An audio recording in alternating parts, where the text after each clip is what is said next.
It is Thank Thursday. you. I Thank you, Jesus. need the news to stop It's newsing I so hard. right? Okay? It I has just been can't. so newsy this week. I mean, like, we're Yeah. trying to ease back into the new year, and the new Right. year's like, kapow!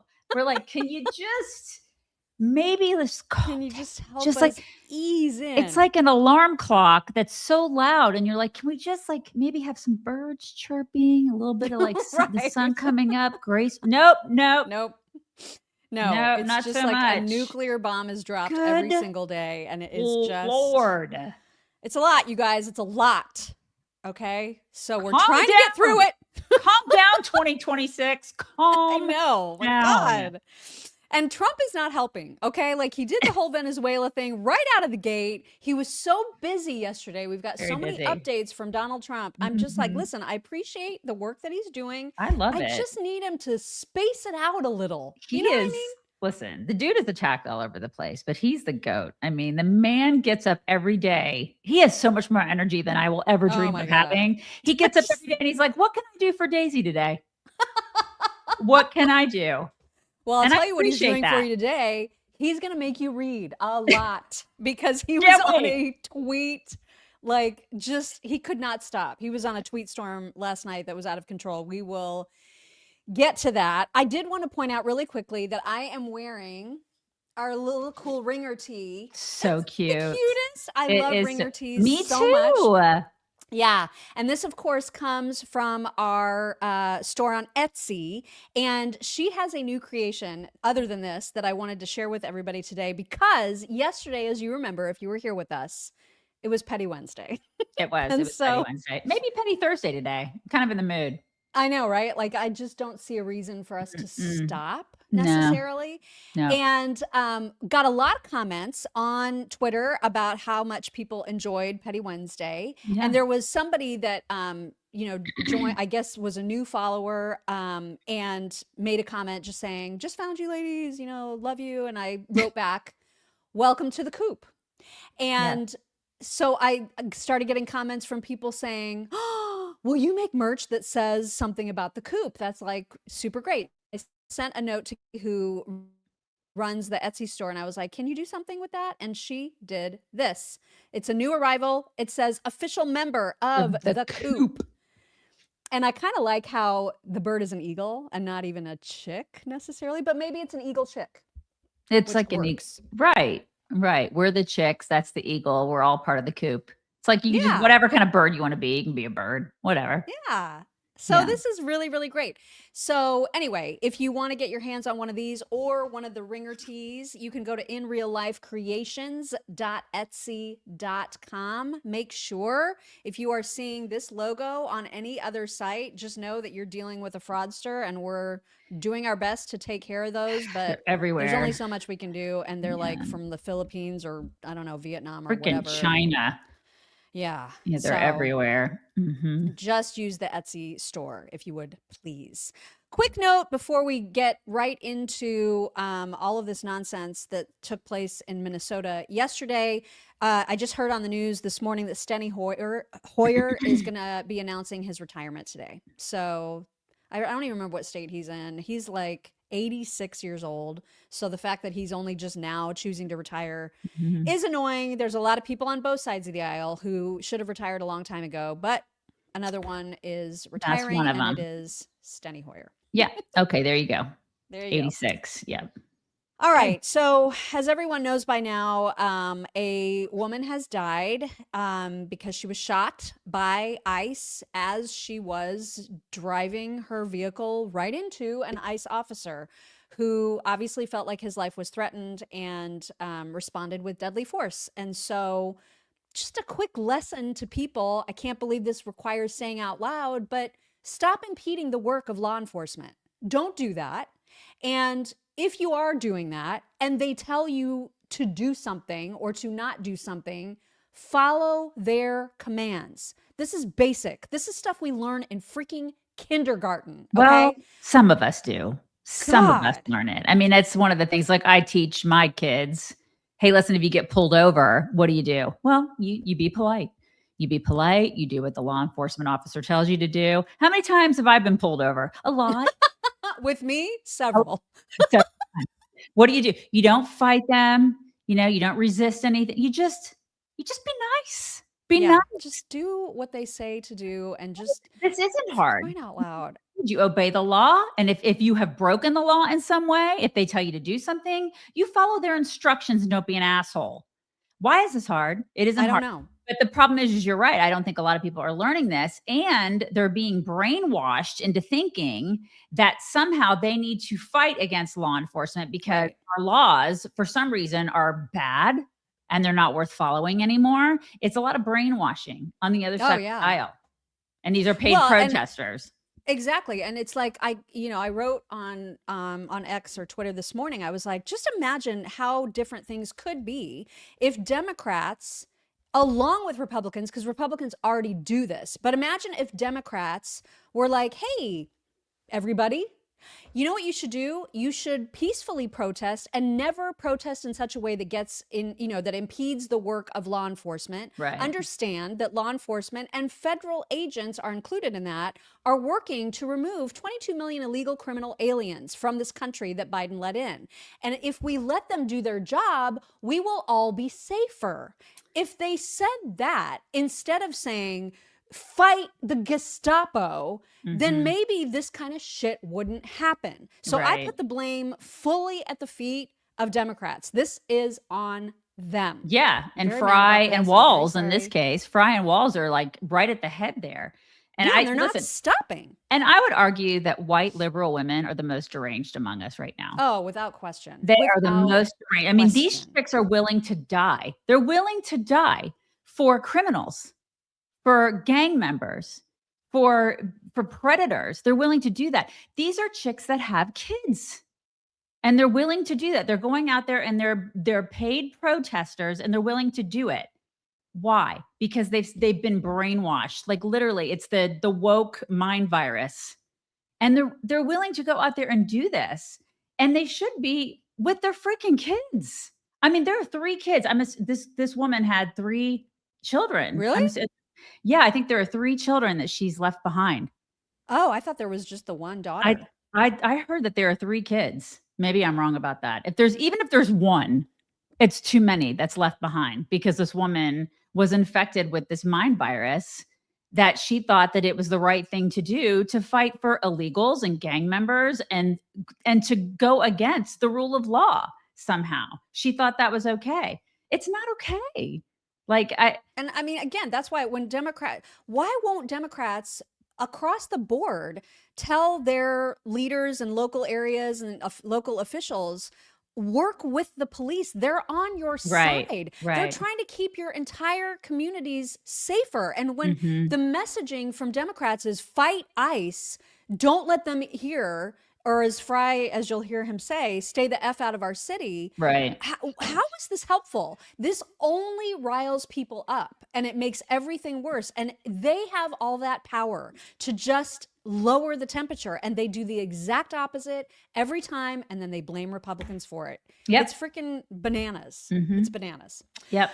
But we will start by kind of rewinding and going through the events of the day. And actually, when it was first kind of announced, hey, there's something going on in Minneapolis, there's like shots have been fired, and there were just whispers about this taking place. Jacob Fry, the mayor, immediately put out a tweet. And this is what he said: I'm aware of a shooting involving an ICE agent. We're demanding ICE leave the city. Immediately, we stand rock solid with our immigrant and refugee communities. Oh my God. To which Elon replied, you are a pathetic donkey. I mean, that's accurate. I love that. It's kind of mean to donkeys, though. It's a little mean to donkeys. And that's true. It's a little mean to donkeys. I really like the But donkeys. I mean, I did love that. Yeah. I did really love it. So that's before like we knew anything at all about anything. And so now we'll start to get into like the video of what took place, and everybody's got opinions about it. I think it's like so cut and dry that I can't even believe it. But we will get into that as soon as Daisy tells you about Brooklyn bedding. Yeah. Okay. So I love Brooklyn bedding. We have a full size. My daughter has a full size mattress in her room from Brooklyn bedding. She loves it. It's soft on top. It's just sinky enough for her. Is that a word? Sinky? It is now. Yes, it's stable and built to last for decades, even after she moves out of a room and goes to college, and I turn it into a guest room because it's a great, great mattress. But they handcraft every mattress in their Arizona factory. So it's all American made, real American craftsmanship, which is really important to me. Like that's become increasingly important over the past several years. But they have mattresses for every sleep style, like even in hard to find sizes. Hers is a full size, which a lot of people don't have full size. Everybody's like queen or king, but she has a full size because she likes to have room for activities in her room, you know? So if you sleep hot, they have like ones for sleeping hot. They have people that if you want mushy, if you want, hard mattress, but they have a 120-night comfort trial. So if you love it, you can keep it. If you don't, they'll swap it out, hassle-free. It's a fantastic company, you guys. You should check them out. Go to brooklynbedding.com, use promo code CHICKS at checkout, get 30% off site-wide. It's not available anywhere else, so you should do that with us. It's brooklynbedding.com, promo code CHICKS, 30% off. Do it. Start the new year with a new mattress. Yeah, they have great stuff. All right. So we do know now, this wasn't immediately known, but we do know obviously the name and the identity of the woman who died. It is Renee Nicole Good. She was 37 and she has a wife. So she was an activist. And there were reports from Kristi Noem and others who said that she's very active in the activist community, and that actually during yesterday even spent a whole bunch of time being like the front and center person who was impeding what ICE was trying to do, stopping the traffic. Mm-hmm. She was like part of a huge convoy and the head of that convoy. So anyway, that's who it was. And then according to Nick Sorter, because the first video that came out, it was unclear, like what prompted the shots to be fired by the law enforcement officer. But then as different angles came out, it became very, very clear that Renee was disobeying their orders, which was to, first of all, stop the car, get out of the car. And instead of doing that, she decided to floor it and like right at this officer who then ended up shooting her and killing her. Who, by the way, was in front of the car, and the shot went through the front windshield of the car. Yeah, you're gonna see that. Right. So the video, you're gonna see a couple angles right out of the gate. So you're first gonna see a tweet from Nick Sorter who's explaining what you're about to see, because the first one is kind of far away, but you can see that the truck, that her car hits the officer and then speeds off. So this is the slow-mo version of that. You can see the officer in front and she was reversing. She starts flooring it. Her wheels were spinning. She hits the officer and he shoots, as you would if you feel like your life is in immediate danger. Well, a vehicle is a weapon.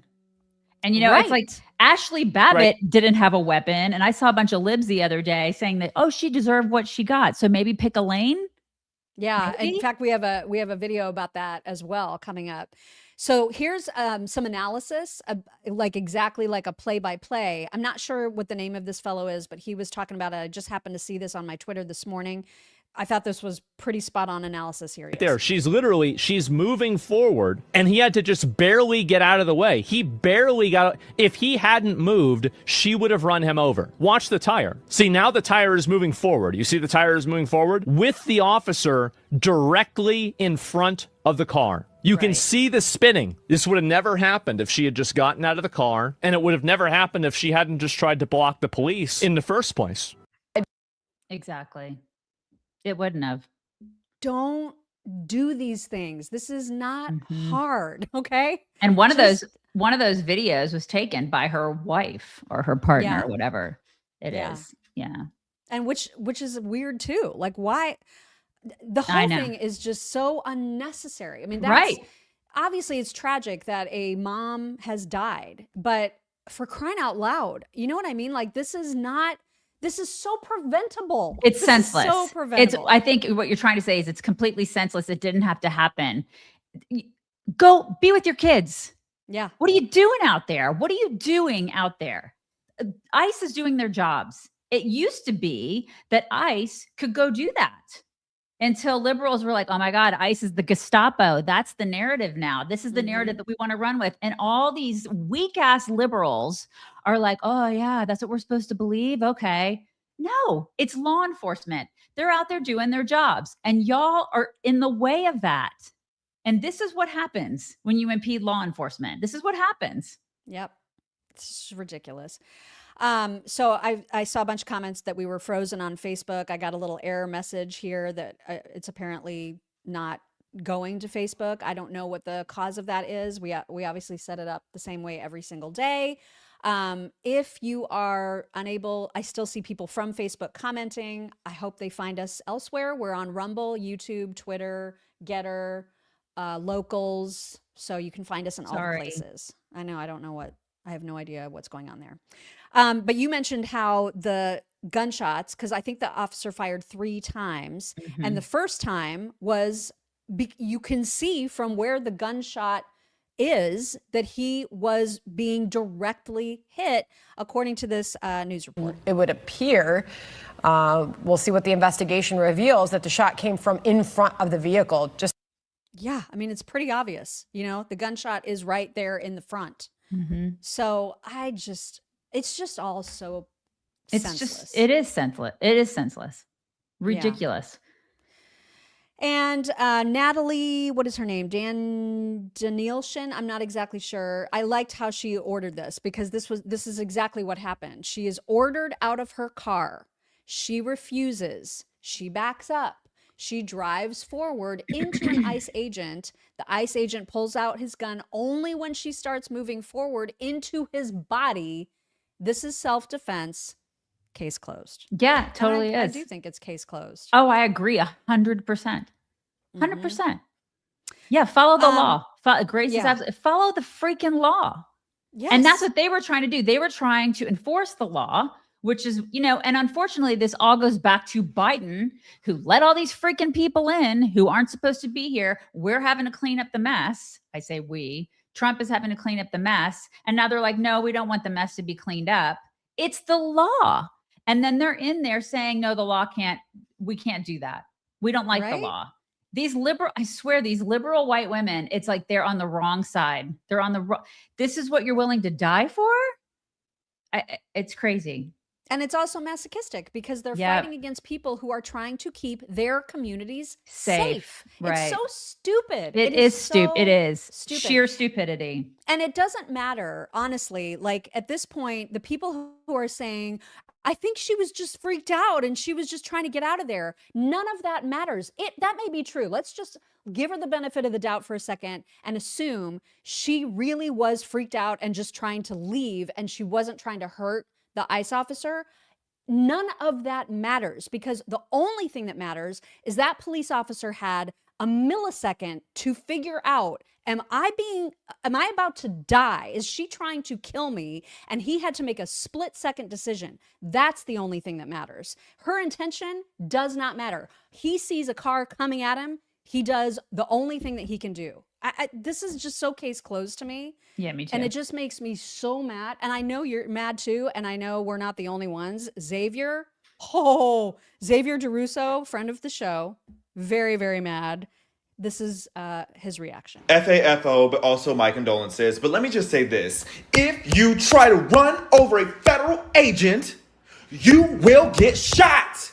Yep. Stop trying to spread this propaganda like ICE did something wrong. Move.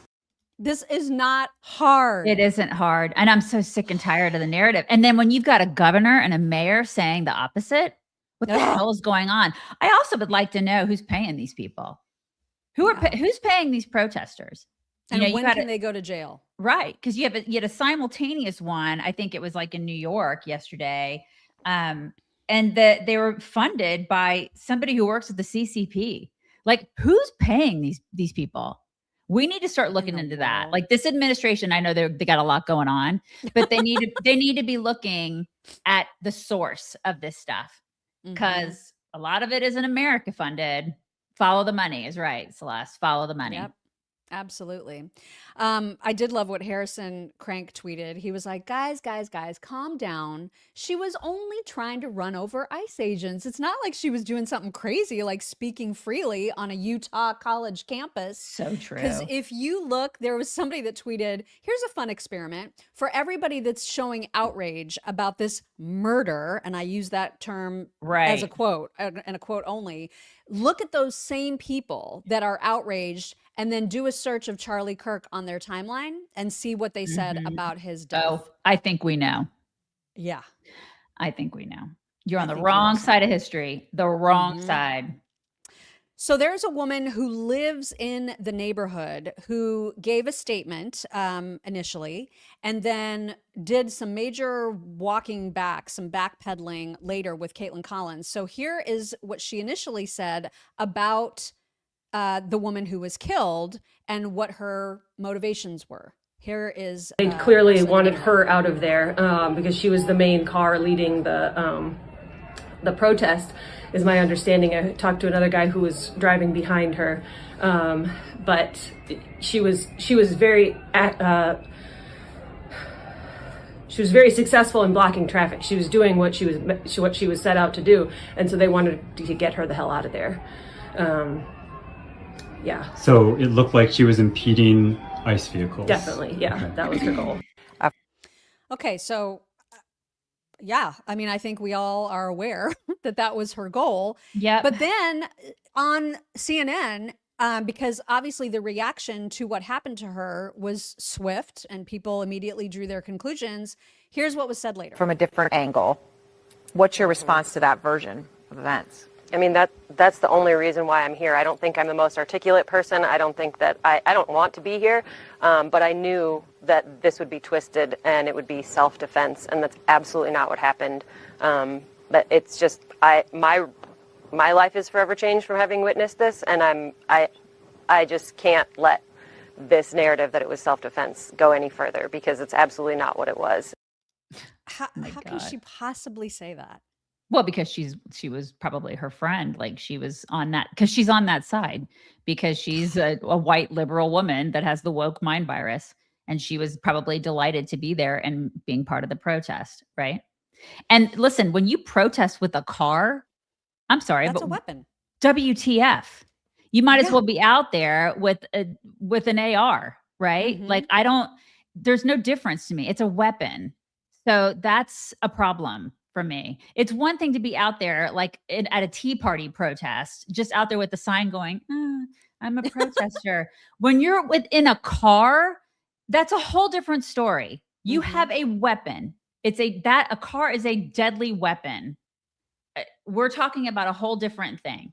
Yeah. So I cannot believe that they're trying to rationalize that as something different.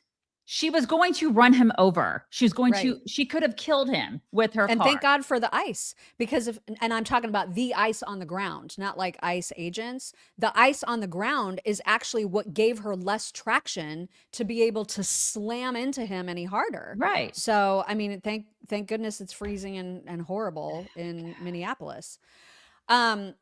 Speaking of losing your traction, everybody knows Daisy just broke her wrist a few weeks ago. I did. And it's because she's got some bone issues. But now there's help. I do. We really, okay. So women start gradually losing bone density around age 30. I probably did at around age 5. Okay. But it can really sneak up on you if you're not paying attention. I am one of those people. I have bones made of sawdust, you guys. Like, they're really, really bad. And so building my bone density is my number one health priority. Okay. I have been waiting for Healthy Cell to come out with this. You guys have no idea. Like, for years I've been waiting. I'm like, oh my God, I cannot wait. And they've done it. I'm so excited about this because their hair, skin, and nails product works so well for me. And I know I have absorption issues, okay, which go hand in hand with my bone issues. That's a whole other thing. But Healthy Cell's new bone strength gel supplement is amazing. I'm so excited about it because I'm ready to like start building stronger bones, because I've tried other stuff in the past and I just don't think I absorb it well, obviously. I mean, but you've done the shots, like you do the hardcore stuff. I do, and I'm getting ready to do the daily shots. Like, that's how bad my bones are. But I'm so ready to see like what their supplement does, because their supplements are bomb. You guys see how my hair has grown because of their stuff. So it's great. So it has like vitamin D and K2 and magnesium and zinc. It's everything that you want. And it's ultra absorbable, which is key. Okay. And so just if you have bone issues or if you've seen your DEXAs be kind of like iffy, you may want to check this out. It tastes awesome. I don't even need to mix it with anything. I take it along with my hair, skin, and nails every single day. I've been taking it for the past month. So I'm ready to see like what my DEXA scan says in the next 6 months. But check it out. healthycell.com/chicks. Make it part of your daily routine. If you're like me, save 20% on your first purchase with code CHICKS20. That's healthycell.com/chicks. Code CHICKS20. Try it. You will love it. Yeah. So you were mentioning the whole Ashley Babbitt comparison that people are drawing rightly because the way that leftists are spinning this is so ridiculous. And here's a quick little video that explains the hypocrisy. Y'all just spent all yesterday, January 6th, talking about Ashley Babbitt. If she didn't ride, if she didn't put herself in that situation, she'd be here today. And now that lady in Minneapolis that unfortunately put herself in a situation that cost her her life, now that is murder. That is terrible. We need to do something about this. There needs to be accountability. Now it's an issue. Right. Interesting how that works, right? Yeah. Ashley Babbitt didn't have a weapon. No. She didn't have a weapon. She just had herself. And they were like, oh, she got what she deserved. I mean, I watched that happen 2 days ago. Y'all watched it? Y'all saw it? Pick a freaking lane, liberals. Ridiculous. And then we've, of course, mentioned Jacob Fry's initial reaction. He is the absolute worst piece of shit. That God, guy. he is. And a beta. Like, he acts like a tough guy. And it's like, seriously? I know. It's the worst. Have you seen like the dancing videos where he's got the rolled up, like the peg leg jeans? He like dances and the jorts. He dances for his Somalian overlords, this douchebag. Exactly. God. So he had tough talk for federal agents. Here's what he said in the immediate aftermath. And I have a message for ICE. Okay, tough guy. To ICE, get the fuck out of Minneapolis. We do not want you here. Your stated reason for being in this city is to create some kind of safety, and you are doing exactly the opposite. With his lisp and his skinny jeans. Okay. And again, imagine what it would be like if he said, everyone, ICE is here to help. They want to make sure that the criminal element is removed from our communities. Please stay out of their way. This is not hard. That would be common sense. That would be common sense, Mock. And Lord forbid we have any common sense on the left because they just want to whip everybody up into a frenzy. I swear they want to see it burn. They want to see the city burn. So he was on CNN later in the night and Caitlin Collins was asking him, hey, you know, people are really talking about that whole F-bomb dropping. And he just doubled down. You know, after you told ICE to get the F out of the city, I've seen a lot of Republicans here in Washington criticizing those comments, saying that you're escalating tensions with that. Can you respond to them? And what do you say to them tonight, people who criticize those comments? I'm so sorry if I offended their Disney princess ears, but here's the thing. If we're talking about what's inflammatory, on the one hand, you got someone who dropped an F-bomb, and on the other hand, you got someone who killed somebody else. F-bomb, killing somebody. What? I cannot. I mean, listen, we put it on our Instagram page last night. Walz actually said, we have Walz coming up. I know, but you may not have this clip because he said, we have someone dead in their car for no reason whatsoever, which is kind of like what he's saying. They think that this happened for no reason whatsoever. That it was entirely unpreventable. Right. I mean, it's like, I don't know why this happened. They are acting as if this literally happened for no reason, that she was murdered in cold blood.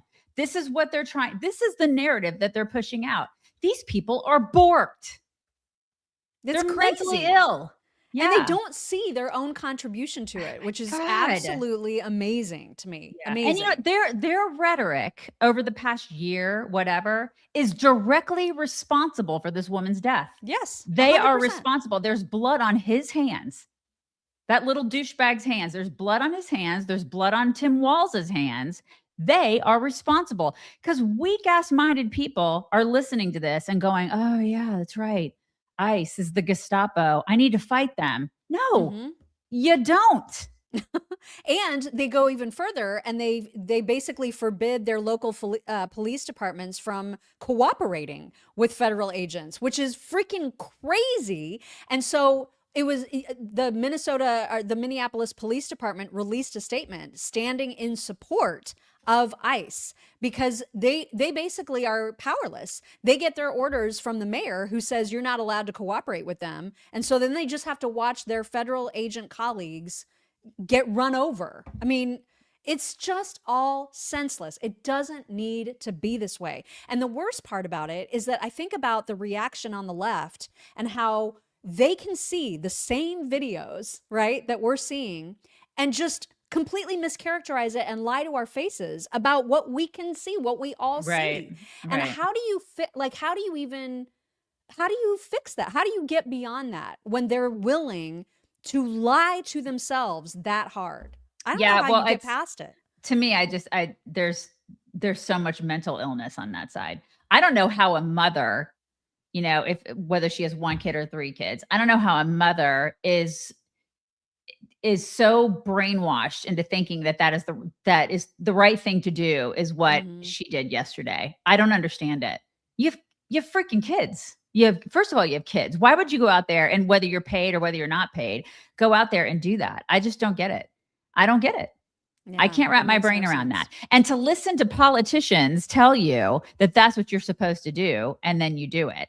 And personally, I think that everything that little douchebag Fry says is totally performative. I think he's full of shit. I think everything he said, he knows he's lying. He knows right from wrong, but he does.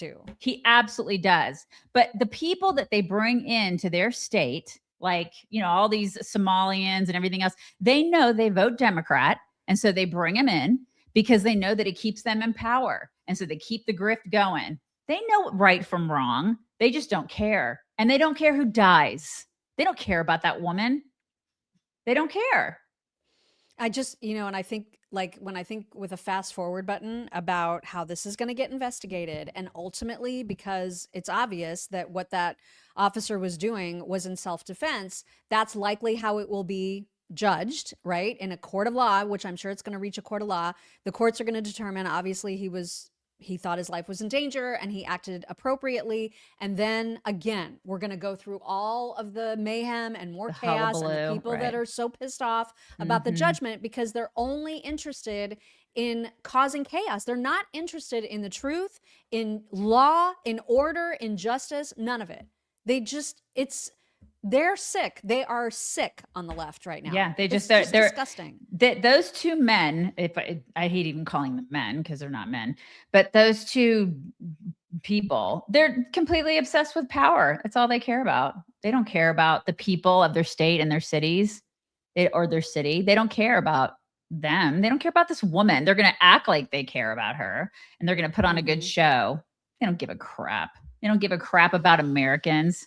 They don't give a crap about America. They don't. Yeah. No, they're trying to destroy it at every single turn. Donald Trump reacted pretty swiftly to what he saw, and Homeland Security retweeted him saying, "Stand with ICE." He said, "I've just viewed the clip of the event, which took place in Minneapolis. It was a horrible thing to watch.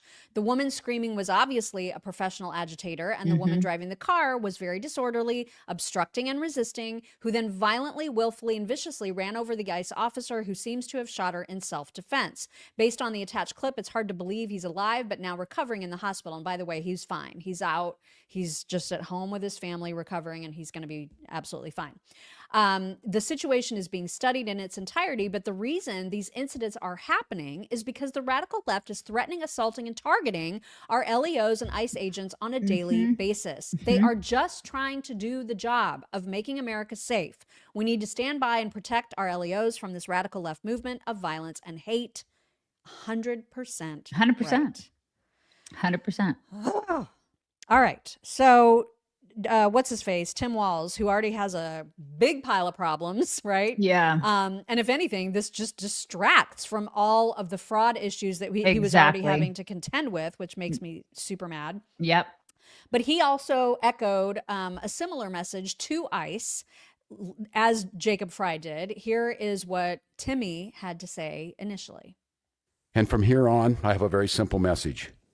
We do not need any further help from the federal government. I feel like you do. To Donald Trump and Kristi Noem, you've done enough. And then he had the audacity to suggest that they are at war with the federal government. This right here, I feel like, is just freaking treason. I don't know how they don't throw his ass in jail. Well, I said this yesterday. We've never been at war with our federal government. Oh my God. When I heard that, I was like, I cannot believe what he is saying. It's bad enough that you should already be in jail for the freaking fraud that's in your state, which ends with you criminal. But then you say that. I cannot believe this guy's walking around. Like, put his ass in jail already. Right? How many more reasons do we need? God, I know, right? I cannot. I just can't. And then more Democrats came out, and then they started to get their marching orders, and then you're going to hear a whole new term to describe what this woman's role was, which we'll get to.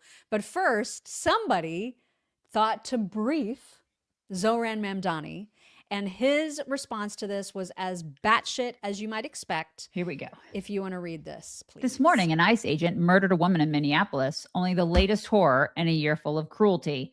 As ICE attacks our neighbors across America, it is an attack on us all. New York stands with immigrants today and every day that follows. Why does he have 18 names? Oh, Zoran. What's his middle name? Kwame. Oh, okay. I'm sorry. I cannot stand this guy. Oh my God. And murdered. Okay. So he's going to say that an ICE agent murdered a woman. Like, this is, you guys, we in danger. Yeah. We're in big fat danger. Bill Malugin actually just kind of summarized some of the key players' quotes. It's insane the way that they're categorizing this. Walz, we've never been at war with our federal government before. Mamdani, ICE murdered a woman. Ilhan Omar said it's state violence. And Jacob Fry, of course, said ICE get the fuck out of Minneapolis. I mean, this is where we are. Yeah. And well, this is where Democrats are. Yeah. Yeah. And Ilhan seems to be, at least according to Jonathan Turley, one of the first, if not the first person to describe this woman who was ultimately killed as a legal observer.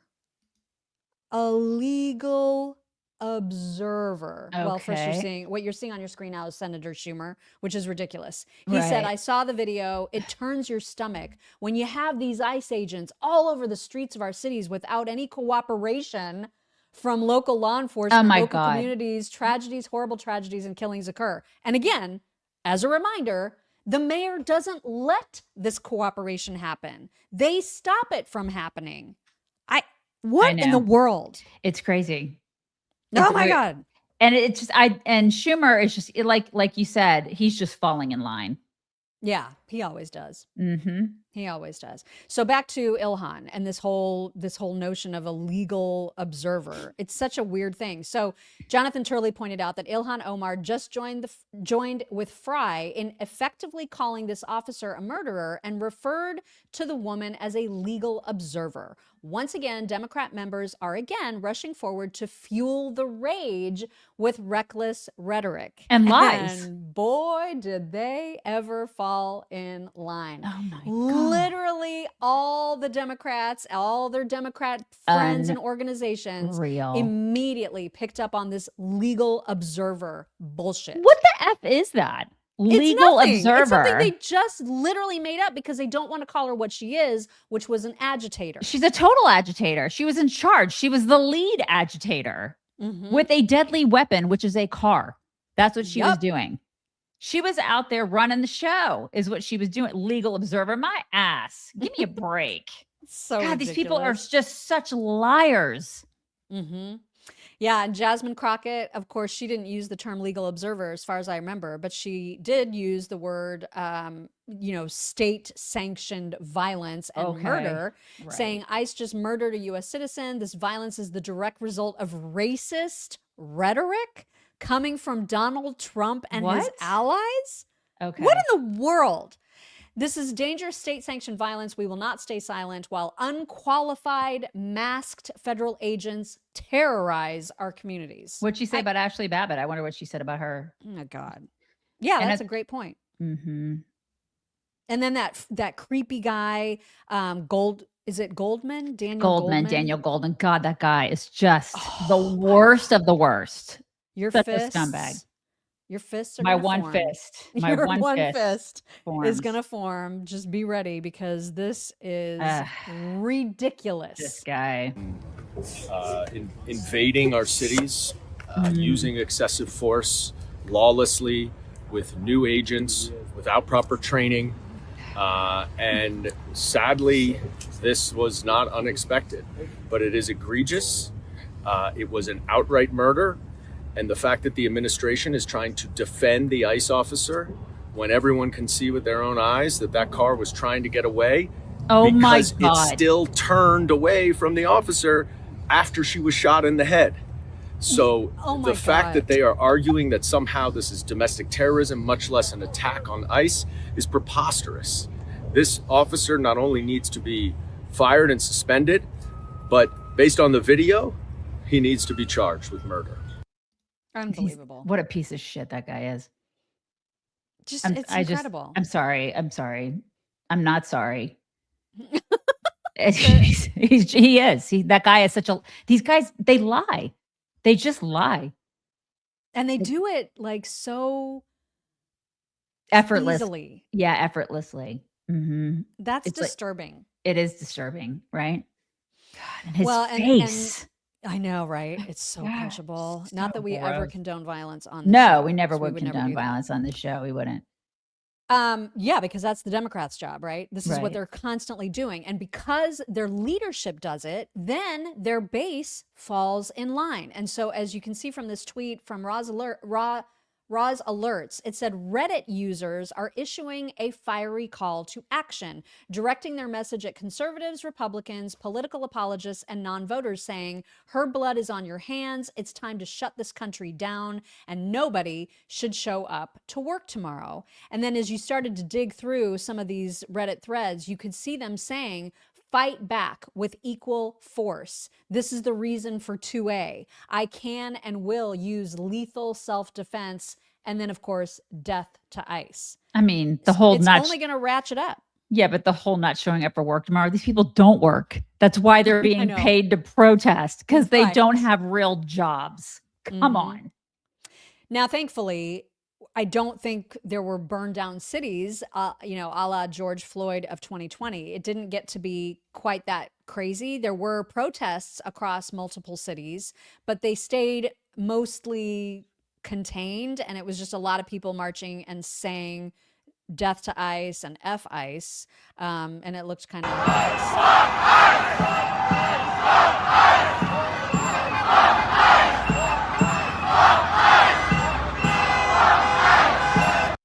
It's just so pointless. It's so stupid and pointless. Oh my God.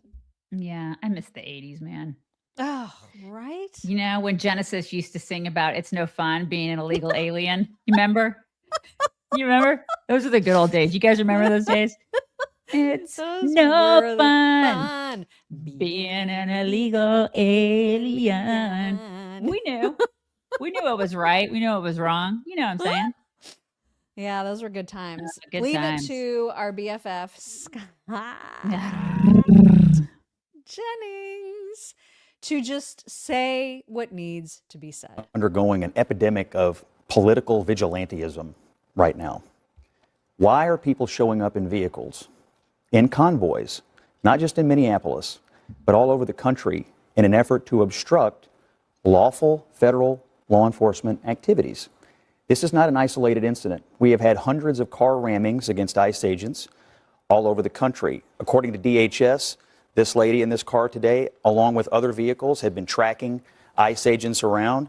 Why are people believing that they can drive their car into a federal law enforcement situation and that is an appropriate thing to do? I understand they don't like the fact that these agents are enforcing existing immigration law, but that's not how we change laws in this country. If you don't like a law, you talk to the politicians. You don't drive your car into the middle of a building or a law enforcement situation that's being occupied by the people who are simply there to enforce the law. If I don't like how much the IRS is charging me in taxes, I don't drive my car into the Treasury Department and try to run somebody over. I call my congressman. Political vigilantism is being encouraged by Democratic officials like the Lieutenant Governor of Minnesota, Peggy Flanagan, who earlier this year told people to, quote, put your bodies on the line, and Tim Walz calling these guys Gestapo all year. What do you think happens when you radicalize a base of people about? Oh, he was with Ponytail Girl. God bless him. He was. I know. God bless him indeed. God bless Scott. Yeah, he's right. 100%. Always. He just always knows how to say it just so. Yep. You know? Yep. All right. Obviously, there's going to be more to come on that story, and we will continue to follow it. And hopefully, this will not be a repeat of. I mean, thank God it's winter, I guess, because otherwise, I think it would be a lot worse. Yeah, you know, I agree. Completely agree. Yeah.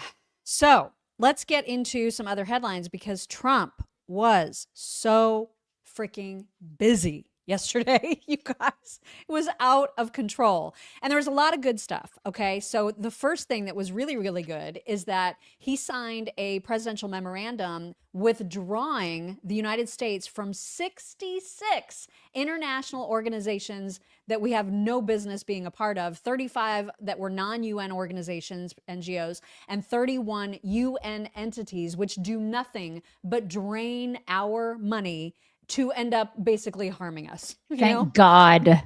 This is fantastic. It's America first, man. And then liberals are probably, they're screaming, oh my God, we need to be in it. Well, then you write the checks. Exactly. And then there was this incident that took place. Maybe that's the wrong word for it, but essentially there was an action that took place. This is according to U.S. Southern Command and, of course, the Department of War, where they apprehended a stateless, sanctioned dark fleet motor tanker. So they took over a big oil tanker. This was operating in international waters and conducting illicit activities in the Caribbean Sea.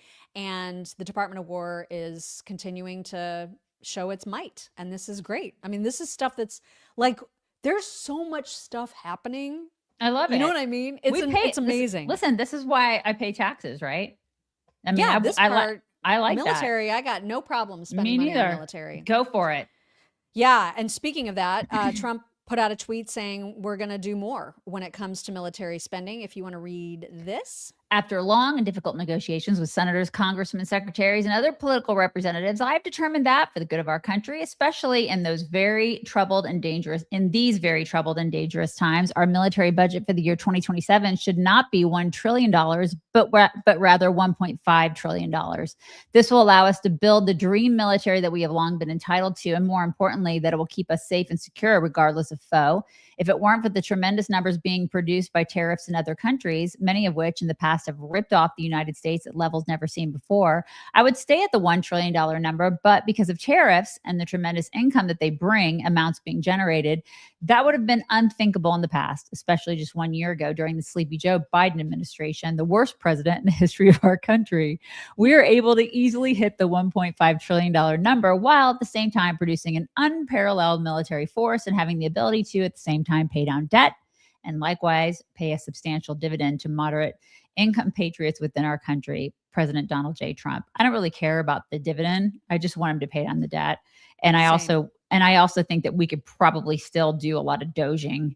I think a lot of doging needs to be done. We can cut a lot in a lot of different places. I think there needs to be welfare reform. I think there's so much crap that we just need to gut in this country. I'm okay with our military, being paid, but I also think that the military needs to be doged. For sure. There's a lot of waste in the military. True. Yeah, which is why there's some mixed reaction to the tweet that Trump put out next about military defense contractors. So this is a two-parter because it was so long. So here is the first page. Okay. If you want to read this first part, here it is. All United States defense contractors and the defense industry as a whole, beware. While we make the best military equipment in the world, no other country is even close, defense contractors are currently issuing massive dividends to their shareholders and massive stock buybacks at the expense and detriment of investing in plants and equipment. This situation will no longer be allowed or tolerated. Also, executive pay packages in the defense industry are exorbitant and unjustifiable given how slowly these companies are delivering vital equipment to our military and our allies. Salaries, stock options, and every other form of compensation are far too high for these executives. I agree. Defense companies are not producing our great military equipment rapidly enough. Once produced, not maintaining it properly or quickly. From this moment forward, these executives must build new and modern production plants, both for delivering and maintaining this important equipment and for building the latest models of future military equipment. Until they do so, no executive should be allowed to make in excess of $5 million, which, as high as it sounds, is a mere fraction of what they are making now. Oh my God. Additionally, the maintenance and repair of equipment once sold is far too slow and must be immediately enhanced. As president, I am demanding that maintenance be spot on time. I agree. I mean, there's so hang on. Okay. Therefore, I will not permit dividends or stock buybacks for defense companies until such time as these problems are rectified. Likewise, for salaries and executive compensation, military equipment is not being made fast enough. It must be built now with the dividends, stock buybacks, and overcompensation of executives rather than borrowing from financial institutions or getting money from your government. Longer term, this is good for both executives and shareholders because it will be great for our country. Thank you for your attention to this matter. Make America great again. Donald J. Trump. Yeah, I agree. Like that's why I kind of go back to the whole, there needs to be, so he's kind of, in essence, he's doging a little bit because I used to do contract work. And I used to do, like, I worked with a military organization where I did some contract work, like tech writing and stuff like that, just for a little bit. And there was my God, people would gouge the military. I mean, you could do the stuff that they did contracts for, just the contract pay. They just took advantage because you could. Yeah, they absolutely. You could do it because the government would be like, okay, we'll go ahead and pay you like an exorbitant amount of money for this ridiculous thing that that you really don't need that much money for. And they do it because they can get away with it. And it's insane. Who is that the fault of? And so, because what it ends up being the fault of is the government. And that's so he's going hard after the defense contractors. But there's another perspective that my sister shared about this, which I thought was really interesting because she works for Raytheon, who he called out specifically. And read this too about Raytheon. I've been informed by the Department of War that defense contractor Raytheon has been the least responsive to the needs of the Department of War, the slowest in increasing their volume, and the most aggressive spending on their shareholders rather than the needs and demands of the United States military. Yikes. Raytheon seems to think this is the Biden administration and this is business as usual. It's not. Either Raytheon steps up and starts investing in more upfront investment like plants and equipment, or they will no longer be doing business with the Department of War.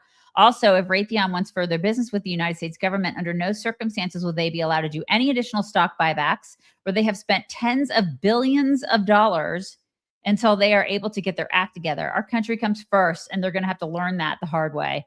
I think that's great. So obviously, I immediately texted that to her, and I was like, I just put WTF? Like giant eyeballs. I was like, what in the world?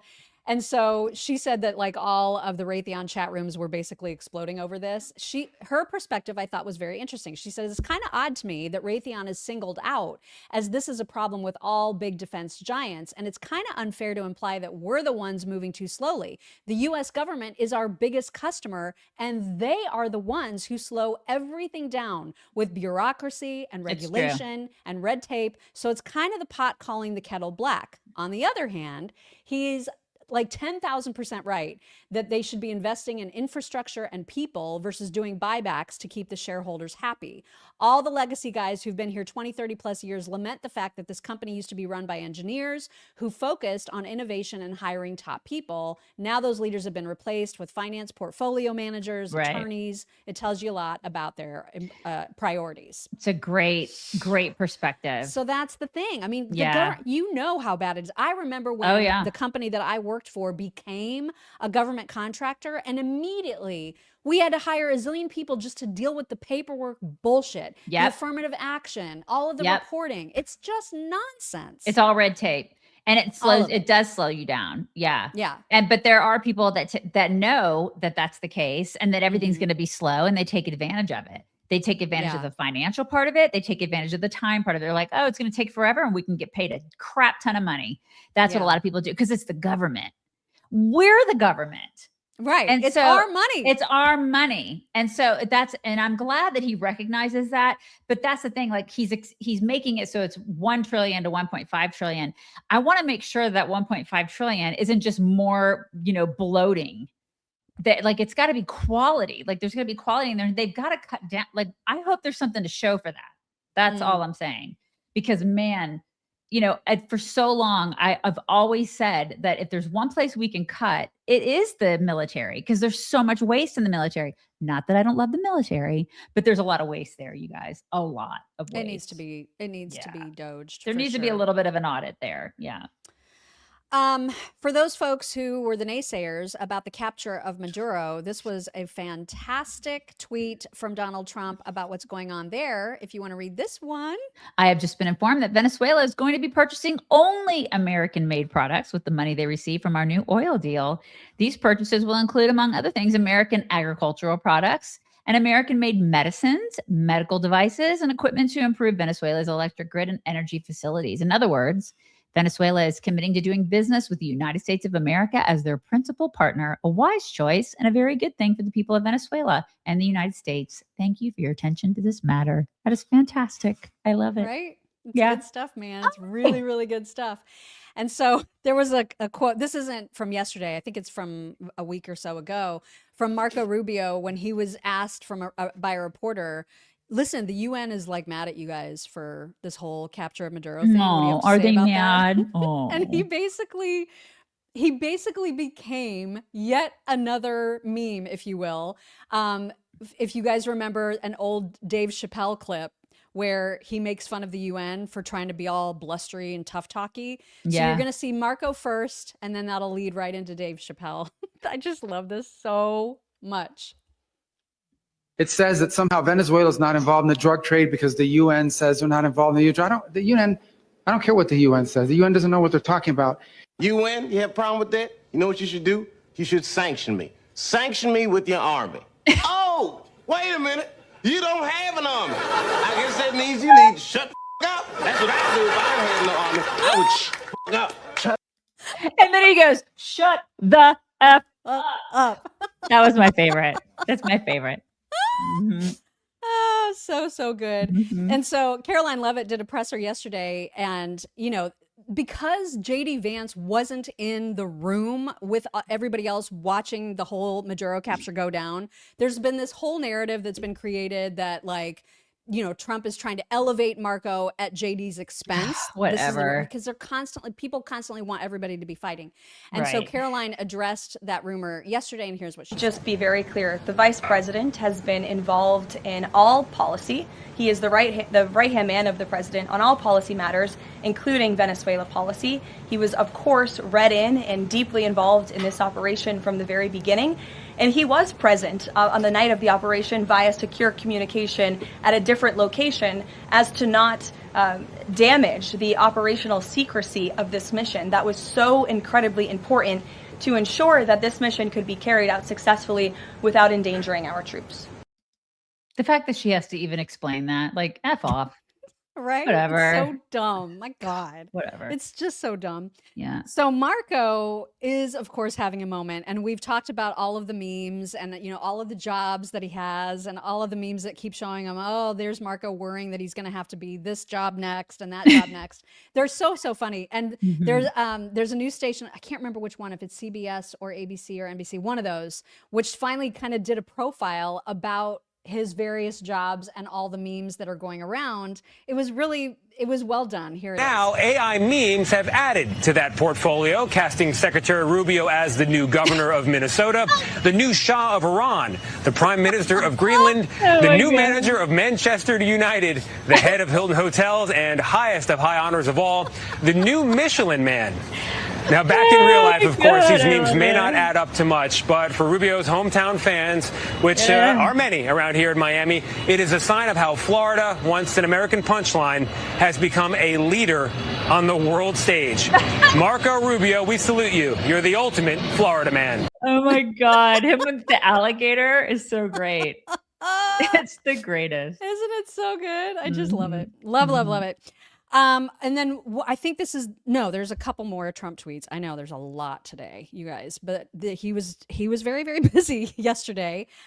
This one, I think everyone should universally love and appreciate. If you want to read this one. Yes. For a very long time, buying and owning a home was considered the pinnacle of the American dream. It was the reward for working hard and doing the right thing. But now, because of the record high inflation caused by Joe Biden and the Democrats in Congress, that American dream is increasingly out of touch for far too many people, especially younger Americans. It's for that reason and much more that I'm immediately taking steps to ban large institutional investors from buying more single-family homes. And I will be calling on Congress to codify it. People live in homes, not corporations. I will discuss this topic, including further housing and affordability proposals and more at my speech in Davos in 2 weeks. I think this is fantastic. It is like way overdue. And Democrats should agree. This should be universally applauded, especially for Democrats who keep bitching about affordability and housing. Right. This should be easy to pay attention. Pay attention to the Democrats who are like, this is terrible. Because if they do, pay attention to those people. That's exactly right. It's extreme TDS, because that is a huge part of it's gigantic in affordability. Yeah, these people don't need to be like scooping up these houses. It happens a lot in Texas. We got a lot of that crap going on. It drives me crazy. Yeah. I mean, you hear about like the private equity firm, the BlackRocks and all these just buying up so much stuff. And it just puts everything out of reach for regular Americans. It's not okay. And the fact that he recognizes it and is doing something about it is so good. How many of you have gotten like calls? And we get text messages to buy our property. Constantly. All the time. Yeah. I'm just constantly. I know. Yeah. Delete, block, and report. Right. And then another thing that happened, because again, when Trump leads, it's putting America first, and it's putting America in a position of strength. It's peace through strength. And so previously and recently, the president of Colombia has been talking some serious trash about Trump. And lo and behold, wouldn't you know it, that has changed. So read this one too.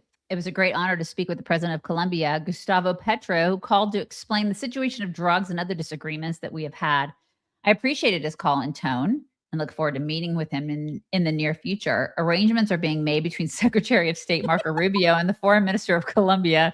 The meeting will take place in the White House in Washington, D.C. Of course, it's Marco. Of course. Right. But like how things change, right? Maduro gets captured and all of a sudden Petro is like, maybe I should call let's him. be friends. Let's hang out. Let's do lunch. Right. Right. It's so predictable. Also, mark your calendars because the State of the Union address date has been set. Mike Johnson announced yesterday that it is his distinct honor and great privilege to invite Trump to deliver the State of the Union on February 24th. That's going to be lit. It's going to be on a Tuesday, and it's going to be probably at 9 o'clock at freaking night. Oh my God, way past your bedtime, you guys. It's going to be, but that'll be great. That'll be really great. Yeah. Yeah, that's going to be an explosive one. I can't wait for it. So other things that happened in the White House administration yesterday included RFK Jr.'s announcement that the food pyramid is basically being turned upside down, and it's for all the right reasons. And we're not going to get into the details of the food pyramid, but a couple funny things out of that. His phone, we now know that his ringtone is a duck. Oh my God. That's so him. That's just so him. You know? It's so him. So he's literally in the middle of the press conference to talk about the food pyramid. Dr. Oz standing right behind him. And all of a sudden, RFK Jr.'s phone starts to ring, and you can hear that whack, whack, whack, whack. And so he's like, oh my God. He hands his phone to Dr. Oz. And it was just this really cute moment, especially because Dr. Oz was like, whoever this is, he's got to call you back. And so here's what that looked like, you guys. It was perfect. We only released these earlier, 2 days earlier. I'm sorry. Oh my God, I love it. I just Duck love is it. also high in protein. That's an interesting. Duck is a good thing to eat, everybody. We only released the new vaccine scheduled 2 days ago. Dr. Oz is like, I'm sorry, he's like in a press conference right now. This is He's bad a little time. bit busy. A little bit busy. And the person on the other end's like, wait, is this Dr. Oz? What's going on? Can you Right? imagine? Oh my God. It was probably Cheryl. She's like, can you please pick up some eggs on your way home? Some duck eggs, to be exact. Right. Yes. And so then I'm pretty sure this is once again not actually South Park, but put together by whoever. And RFK Jr. is actually the one who tweeted this little cartoon out, but this was perfect because it has to do, again, with the food pyramid. The pyramid doesn't work. We've already tried it. It's upside down. What? Sir, the pyramid is upside down. Turn the pyramid upside down. You can't be serious. That would put butter and fat at the top of the damn food pyramid.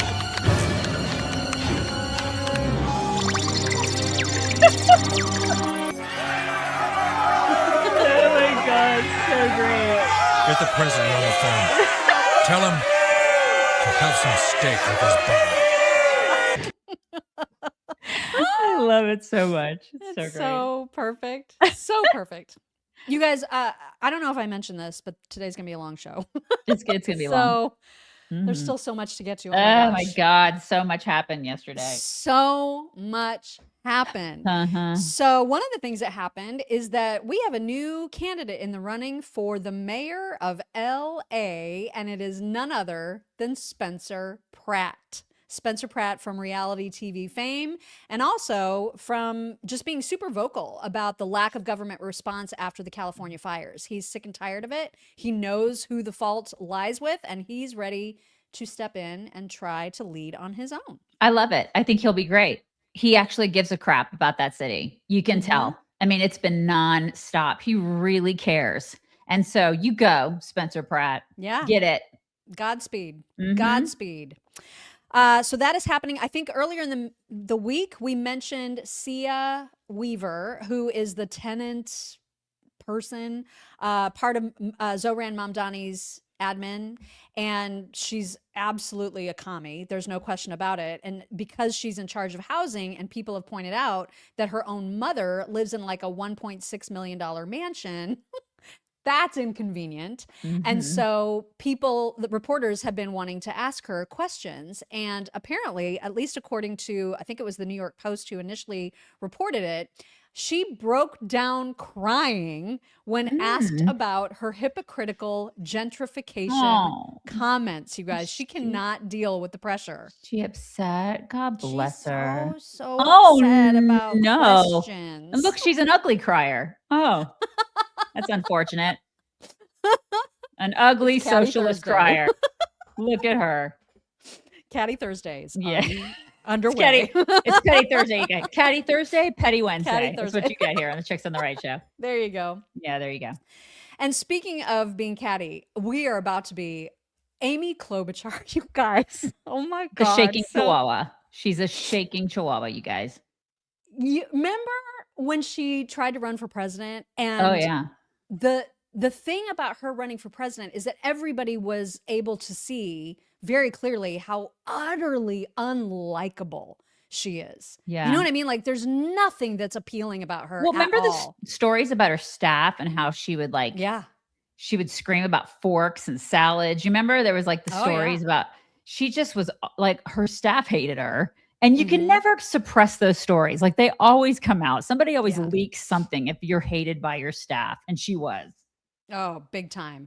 And one of the worst things about Amy Klobuchar is that she thinks that she can carry off humor, and she cannot. You guys all remember the story that she told about the snowman. Like, I don't even remember what the punchline was, Oh my but God, she yes. told it over and over and over again, Yes, and it fell yes. flat every time. But she kept telling it. She kept telling it. She has not learned a lesson from that, and now has a new, I guess, pocket full of snowman. jokes. Snowman that story.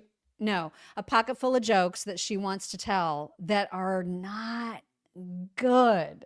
And no one thinks that Amy Klobuchar is funnier than Amy Klobuchar. She is very tickled by her own jokes, as you will see in this disaster. It's so cringe. Oh, shoot. I'm sorry. I forgot about a tweet. We'll get to Amy in a second. This councilwoman in New York City, I'm sorry, she mentioned that every appointee of Zohran Mamdani has had to delete their past social media posts because it shows how commie they are.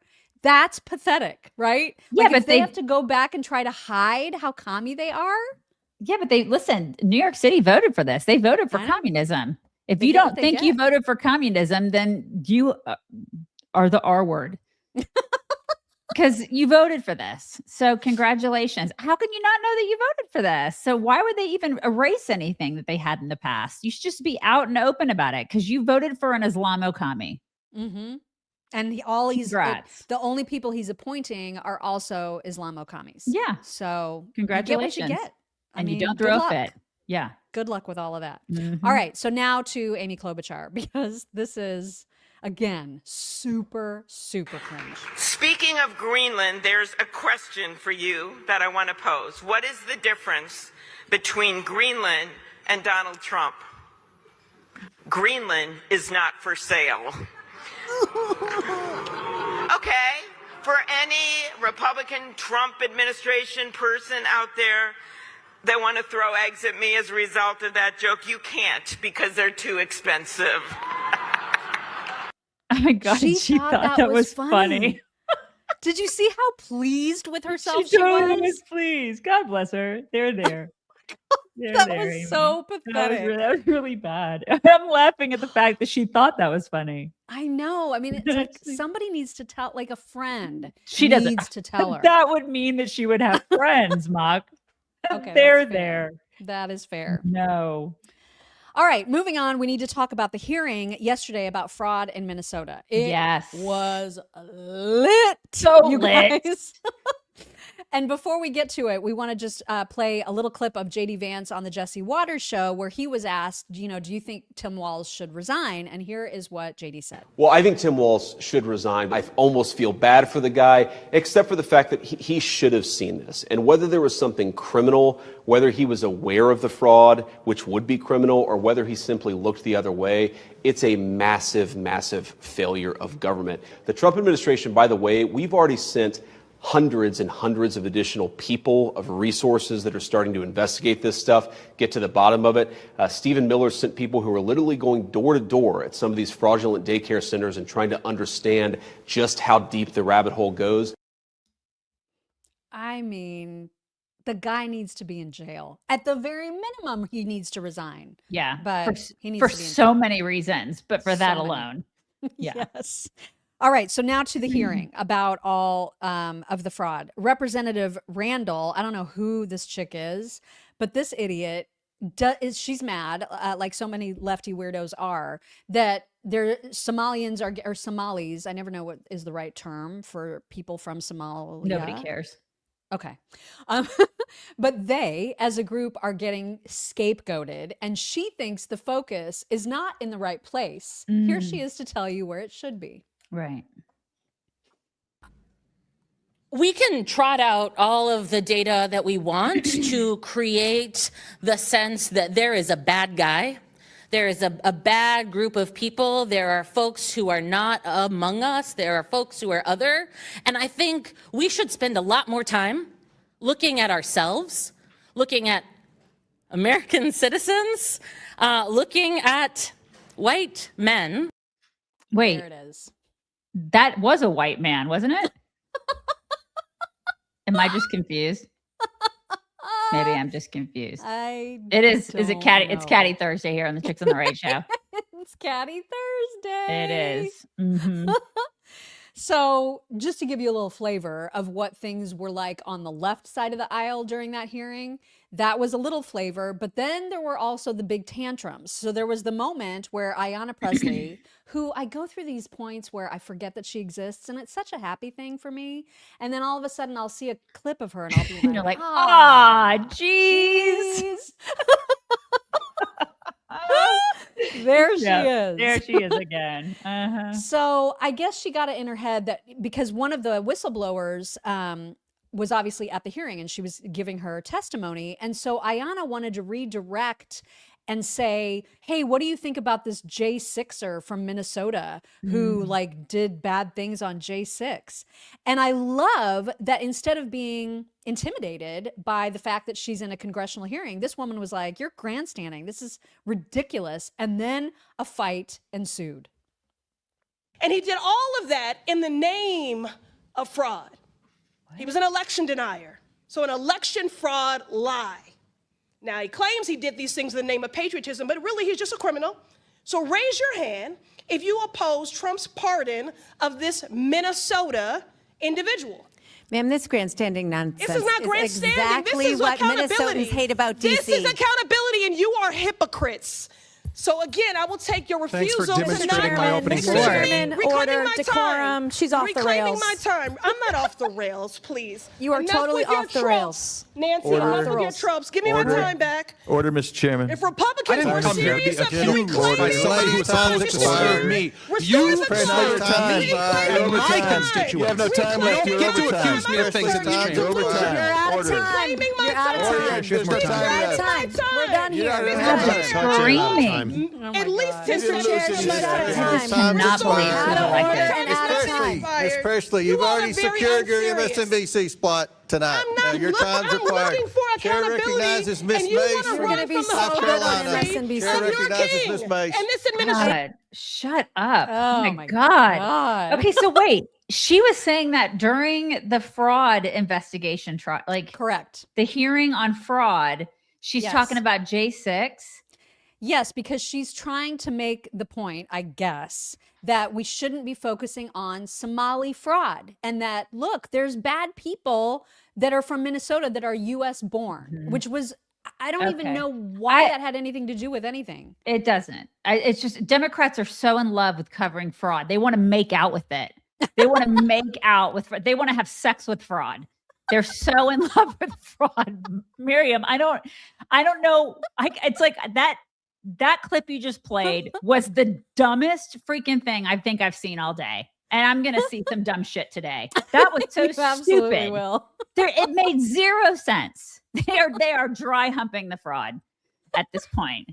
Like, what is it with these people? That made zero sense. I know. And that's why I love that the witness was like, you're grandstanding and you're off the rails and this is stupid.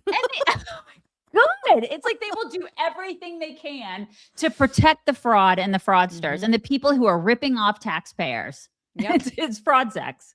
It is. I'm so sick of this. Like the reason for, ultimately the goal of Republicans in the hearing was to determine, did Tim Walz and his administration know what was going on? And the whistleblowers who are giving testimony are like, yes, we have been screaming this from the rooftops. And instead of doing something about it, not only did they ignore it, they threatened us with consequences for talking about it, which is even worse. I mean, the cover up is almost worse than the crime, right? So here's Representative Emmer asking the whistleblower about that. Working on this issue for years. You've spoken to the whistleblowers personally. Is that correct? That is correct. You have an understanding that 1,000 whistleblowers running an account on X have come forward to expose fraud in Minnesota state agencies, and they have been entirely ignored by Tim Walz and have even been retaliated against. Is that accurate? That is correct. Even this morning, I got another message. Well, in your experience, are their claims credible or are they politically motivated against Walz? They're completely credible, not politically motivated. In fact, many of these are Walz administration employees, correct? They are actually Democrats as well. Can you quickly give us one example of the retaliation these folks have been facing? Yes, I can. In my opening statement, I mentioned that the most severe ones was that they would be fired with cause, so they couldn't have unemployment insurance, that they would be blacklisted from all state agencies, and I bet that it's also Hennepin County and Ramsey County, as you know, those are Democrat run, and much, much more. Yeah, they created an entire department. They spent time created an entire department. They said, it's not fraud anymore. We're going to call it overbilling because we're Democrats. And that's what they did. And then we paid for that too. Because, when they create entire other departments, what do you think happens there, we pay for that crap as well. Because bureaucracy, you guys, you just cannot make this stuff up. Of course he covered it up. He like strong-armed, when I say he, Tim Walz strong-armed people into not investigating this stuff. He needs to be in jail. Yep. And the 100%. people who are apologizing for him and who are covering him like Baldy, like they should be ashamed of themselves. And you know what? A lot of these people who covered for him should also be in jail. I need to start seeing that. I need to start seeing people. I know. I mean, this is, I mean, hearings the are fact great. that there's 2,000 federal agents on the ground, great. But Right. like, Go to let's get yeah. this I mean, going, the you hearings know? are great. You know, the hearings are wonderful. I love it. The dog and pony show is nice, but like American taxpayers need to start seeing people taken out of their homes in handcuffs, put in orange jumpsuits, and go to jail. That's what we need to see. We need to see that immediately. Or what is all this for? Like just show? Because it doesn't matter. This is our money. But the show is sometimes really fun to watch. Like Brandon Especially Gill. when Brandon Gill is doing the questioning. It's true. Oh my God. So friend of the show, Brandon Gill, who we've talked to. fantastic. And if you haven't seen our interview with him, you need to go look for that on all of the places. So he was asking one of the idiots that was on the panel, is the country, is Minneapolis, is Minnesota stronger for having Somali people as part of the community? And this guy was like, heck yeah, it's like so much better to have Somalis here. And Brandon Gill just went on the most glorious tear. Please enjoy. Mr. Balu, again, thank you for being here. Let me ask you, does large-scale Somali immigration make Minnesota stronger or weaker? Certainly stronger. Certainly stronger. Do you know what percentage of Somali-headed households in Minnesota are on food stamps? No. 54%. Do you know what that number is for native Minnesota-headed households? Well, to be clear, a majority of the It's 7%. There's a big difference between 54% and 7%, is there not? Excuse me, sir. Could I answer the question? Let me move on. We've got a lot of questions here. What percentage of Somali-headed households in Minnesota are on Medicaid? I don't know. It's 73%. Do you know what that number is for Minnesota native households? Again, you're using the phrase Minnesota native households, but the majority... The number is 18%. That's quite an astounding difference. I think we would agree. Can I answer the question, please? Let me ask you one more, and then we can go on to that. What percentage of Somali-headed households are on welfare in general? I don't know. It's 81%. What about... let me just ask you, after 10 years of being in the United States, what percentage of Somali immigrant households continue to be on welfare? I don't know. The number is 78%. Wow. So even after 10 years, 78% of Somali immigrant households continue to be on welfare. Do you know what that number is for native Minnesota-headed households? Again, you're using non-Somali immigrant-headed households. If I can just answer the question, when you're using the phrase native Minnesotans, the majority of Somali Minnesotans are as Minnesotan as any of us. They were born in the United States. It's only 8,000 of the 108,000 Somali. Nevertheless, the welfare usage is astoundingly different. Yeah, it is. I love him so much. I love that guy's like, I can't answer any question. I can't do it. And listen, they're not melting. They're not, you know, you can argue and say, oh, they haven't made America better. They haven't melted. They don't want to be resources. They're absolutely draining resources. They're taking advantage of America and Americans. And so you cannot tell me that they're melting into the pot, because they're not. They don't give a crap about America. They're taking advantage of hardworking, tax-paying American citizens, and they can suck it. Brandon Gill also wanted to get to the bottom of whether or not Tim Walz knew what was going on. Here's another bonus clip from Brandon. Did you say we concretely knew that widespread welfare fraud was occurring in Minnesota? There have been reports since 2009 from the Office of Legislative Auditor. I would say the credible reports on childcare fraud started surfacing 2011 to 2013. So for over a decade? Yes, sir. When do you think Governor Walz knew about this fraud? From the very beginning. He was running for governor in 2018 when there were prosecutions going on, when there was an OLA report active cases in the news all the time.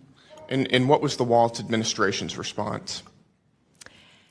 They actually did nothing when they got into office, and Lieutenant Governor Peggy Flanagan had been on the committee in the legislature that had hearings on child care fraud, and when they got into office, they did put $5 million into a little more money, but nothing changed. But nothing. And let me. They knew. Yeah. He did nothing because he knows that they are a great voting bloc for him. Of course, they're Democrat voters. That's why they do nothing. Yep. And so I think by the conclusion of it, at least the reasonable people in the room, meaning Republicans, it was obvious. It has been obvious. It's completely obvious that Tim Walz knew and is complicit and should go to jail. Here is Tim Burchett with just a nice little summary. Burchett from Tennessee. Thank you, Mr. Chairman. I think that it needs to be said that Governor Walz needs to step down. Him saying he will stay on to investigate is like O.J. Simpson saying he will investigate the murder of his ex-wife. Just doesn't work out. I have a question to representatives, and thank y'all. So, based on all the testimony, Representative Anna Paulina Luna said, I have enough evidence to believe both Walz and Keith Ellison were knowingly complicit in a Somali fraud scheme in Minnesota. Therefore, I have referred them both to the DOJ for criminal charges. May justice be swift. The American people are tired of being taken advantage of. So true. All of it's Isn't true. that great? Yep. It's fantastic. So maybe we will see some action. We're certainly seeing it at the international level because the State Department has now paused all ongoing U.S. assistance programs which benefit the Somali federal government because that government is also complicit. Totally. And so they're going to have to take accountability for their unacceptable actions and take appropriate remedial steps if they want any more assistance, which they shouldn't get from the United States. Take care of yourself. Please. Yeah. Please do that. Yeah. All right. It's time to talk Candace. Can't wait. It's going to be catty and petty and all of the things. Yeah, exactly. Sorry about my dog, you guys. Sorry. It's fine. It's time. Okay. I mean, it's time. It is time for them to bark. It's time for them. Yeah. So, apparently, I don't know if it was last night's show. I think it was the show before last night. It was the show before last night. She's getting real mad at Ben Shapiro, especially now that she's discovered that they're going to be doing that in the No show. So on her old channel, on her old podcast channel, she's super, super mad about it. And so she apparently took a comment. You know how like we read our comments, some of our comments at the end of our show. She does the same thing. And somebody was asking her about Ben Shapiro, and like she claims that he's like an ex-boyfriend stalker. And hilariously, she is asking for him to stop. Oh, interesting. She's asking for him to stop. She wants him to stop. Oh, well, that's so interesting. Where have we heard this before? I know. I know. It's like she doesn't even see the irony. Can't. When you're a narcissist, you can't because you live in your own reality. So interesting how that works. And she also even goes on to say, just asking to stop should be enough, you guys, which is even better. Here is the actual clip. I know that they have terrorized you, but I wouldn't let Ben Shapiro rent space in your head. Just keep moving forward. We are building, right? It's not about whether or not, this isn't about winning or losing. It just needs to stop. Like I can't explain to you. It's getting, there's something about it to me that just is starting to feel dangerous. It's like there's an obsession here. There's an obsession with me that is happening. And I would like it to stop. That's it. And I'm asking for it to stop. I am. And I hope that is enough. The utter lack of self-awareness it's off the charts. It's amazing. It truly is. And her cult members are like, what? This is fine. She's totally right. We can't see it. That is narcissism, you guys. Literally. It's also that's a it. cult. And a cult. It's a total cult. Wow. So yeah, and it gets better. Nathan Livingstone took it a little bit further and just kind of like interspliced, if that's even the right word, all of the times that Erica asked her to stop. And so just as a reminder, Candy, this is your history. We're told that if we said stop, they would stop. Yeah. And we said stop. And I'll say it again. Please stop. And I would like for it to stop. To stop. To stop. Because she's a widow, we can't question her judgment. And I want to say that I reject that. I reject emotional manipulation. That's all I have to say. Stop. I just want it to stop. It's a no from me. Of course. That's right. Well, it should be a no from Ben.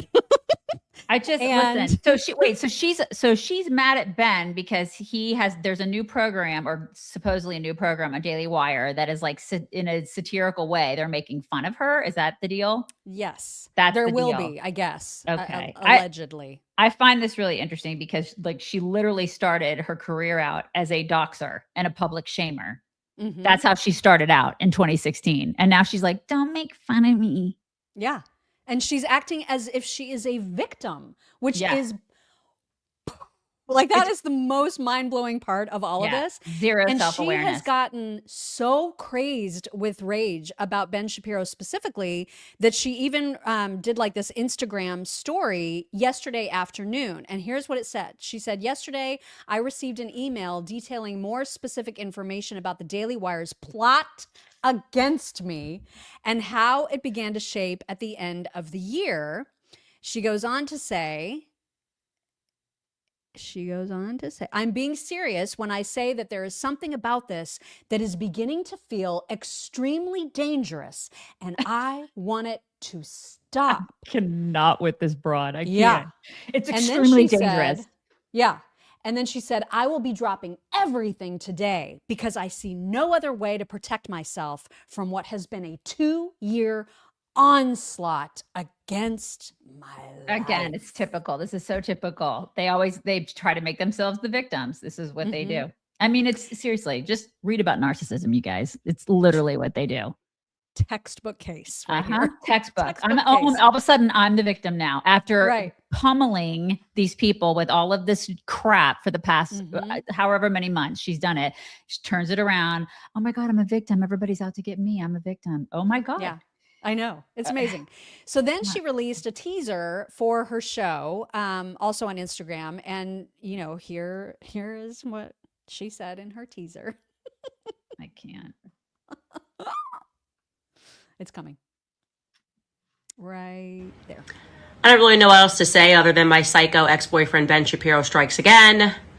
And this time I'm just going to sentence him to truth. Truth. I am just going to tell everybody what they need to know about him and things that he's done in the past because I'm done. I am not bringing this in 2026. I am not pretending that I am in a war over Charlie Kirk's legacy with Ben Shapiro. That just can't happen in 2026. So wasn't expecting to do the episode on this today, but after the email that I received, we're going to focus on this. You can join us in the link below.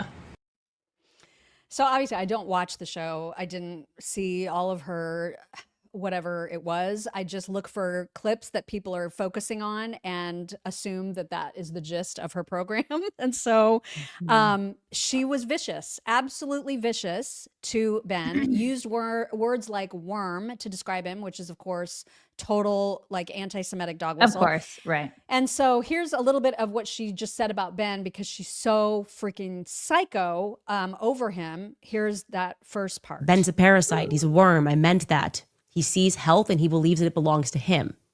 His trade is not commentary. What? It's not politics. It's theft. And in the case of Andrew Breitbart, he behaved like a maggot on a corpse, like he's doing right now with Charlie Kirk. I have So that was the first part. And then there was this crazy, like she's so jealous of the fact that Charlie's guest on his show was Ben Shapiro. Ben Shapiro spoke at AmFest. There was a relationship there and she cannot stand it. Yeah, and she didn't have that for the past 7 years. She didn't have that relationship that they had for the past 7 years. She wasn't invited to the wedding. No. You know, I mean, so there, and she No. obviously didn't have any kind of relationship with Erica. Mhm. So she's mad, she's jealous, and it is starting to really show, especially in this clip. We need to take real action against him. Nobody should have to go through this, whether they Oh are my artists God. in Oh my Hollywood. God. Now I understand Unreal. why Kanye, after he burned everything to the ground, said to me, I feel like I'm finally free, because it is exactly like leaving a gang that you had no idea you were pledging. Okay. I never wanted to be in a gang in my youth. I certainly never wanted to join a gang as an adult. I want to be on a microphone and share with people my ideas and speak about things that I care about and speak about people that I care about. People like Charlie Kirk, who is my friend, Ben, never was yours. You notice how like, I mean, I didn't watch the episode or whatever, but notice how she's not talking about the Jubies or the French whatever, or like all the things that she talked about in 2025. The people. Yeah, like do the French legionnaires still want to kill her or what? Right. Notice how she's not talking about any of that stuff, like in providing proof for any of it. Notice. Just now she's talking about Ben and what a worm he is. I just find that so interesting. It's very stream of consciousness, you know. But man, the cult members, they just lap it up. They think it's they think it's great. They are all about it. They just, every word they hang on. Crazy. Just every day, it's a different thing. Moving on every day. And I don't know if they're going to do that in the No show. I have no idea what the status of that is. No idea. It is true that the Daily Wire has sort of resurrected that old Candace Owens podcast channel on YouTube and then all the socials because they own it. Right. And so yesterday, their response was so glorious, you guys.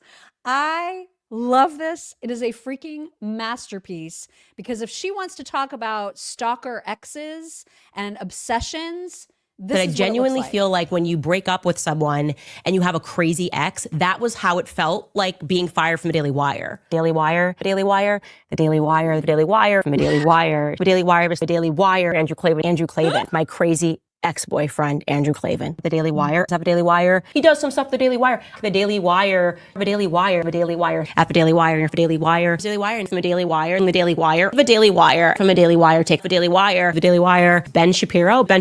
Dave Smith. The answer to this question might get you kicked off the Daily Wire. I had to laugh at that. That's really funny. The Daily Wire. And the Daily Wire. My psycho ex-boyfriend. Daily Wire. Daily Wire. Daily Wire. Reagan Conrad. Jeremy Boring. The Daily Wire. Daily Wire. Daily Wire. Daily Wire with the Daily Wire and the Daily Wire. Brett Cooper out at the Daily Wire. Daily Wire, the Daily Wire. The Daily Wire, the Daily Wire, the Daily Wire, the Daily Wire. Daily Wire, sign up for the Daily Wire. I got fired from the Daily Wire. We're like, she's done. She's toast. The Daily Wire. The Daily Wire. The Daily Wire. Ben Shapiro, fuck you and the midget horse that you rode in on. Okay. And I was like, why are you so obsessed with me? So great. I love it. I mean, I don't even think I can count on one hand if we've ever mentioned WIBC. Well, we weren't fired from WIBC. We left WIBC. We love WIBC when we were on the radio in Indianapolis. It's our former employer, right? Right. And they still own some of the content that we have, right? Yeah. And we love them, but we don't talk about we don't talk about them ad nauseum. You know what I mean? But every single employment relationship she has ever had, she's burned it to the ground. Right, exactly. So maybe at some point she'll think, what's the common denominator here? She won't. You know why? Because she's a narcissist. That's why. Yes, it's never, ever going to be her fault. She will never have self-reflection. She will never look in the mirror and say, maybe this is the common denominator. She will never, ever do it. Ever. It won't happen. So we just need to watch like The Fall. That's what we're going to watch because people eventually get sick of her crap.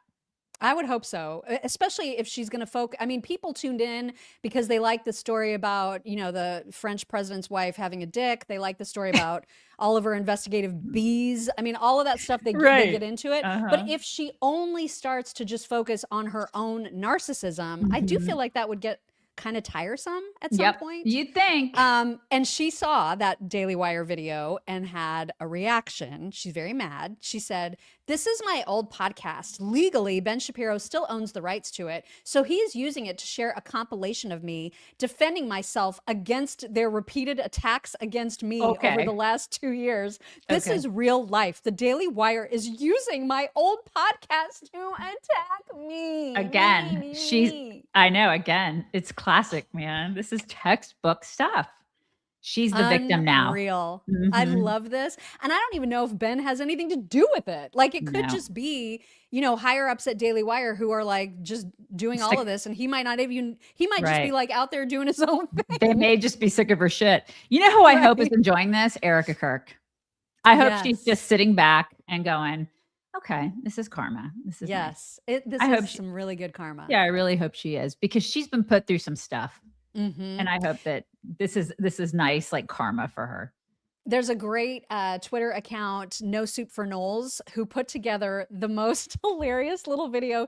Do you remember? I don't know what country it came from, but do you remember, like in the height of the Me Too movement, there were like these Europeans who made the most ridiculous video saying, "Don't touch me there. That's my no-no square." Yes, Do you yes, remember? yes. I do. It was so bizarre. Yes, yes. Look at this. This is my favorite My thing no-no ever. square. I don't know, but I know that is retarded. And I'm asking for it to stop. Stop! Don't touch me there. This is my no-no square. Oh my God, that's so great. That is so freaking great. And Was they it, even had was her it doing kids the in the dance. hall? Was it Mr. B-Fi? Was it kids in the hall? Was it kids in the hall? That would make a lot of sense. That would track. Because That would track. they're hysterical. That was so funny. Don't touch me Don't touch me there. My no-no square. So And if there great. was ever a meme that describes this entire situation better, I defy you to find me one. But look at this. It's like Ben Shapiro so great. at a stall. Candace coming up right next to him. Leave me alone. Stop it. I'm the victim. It's me. It's just so great. Mm-hmm.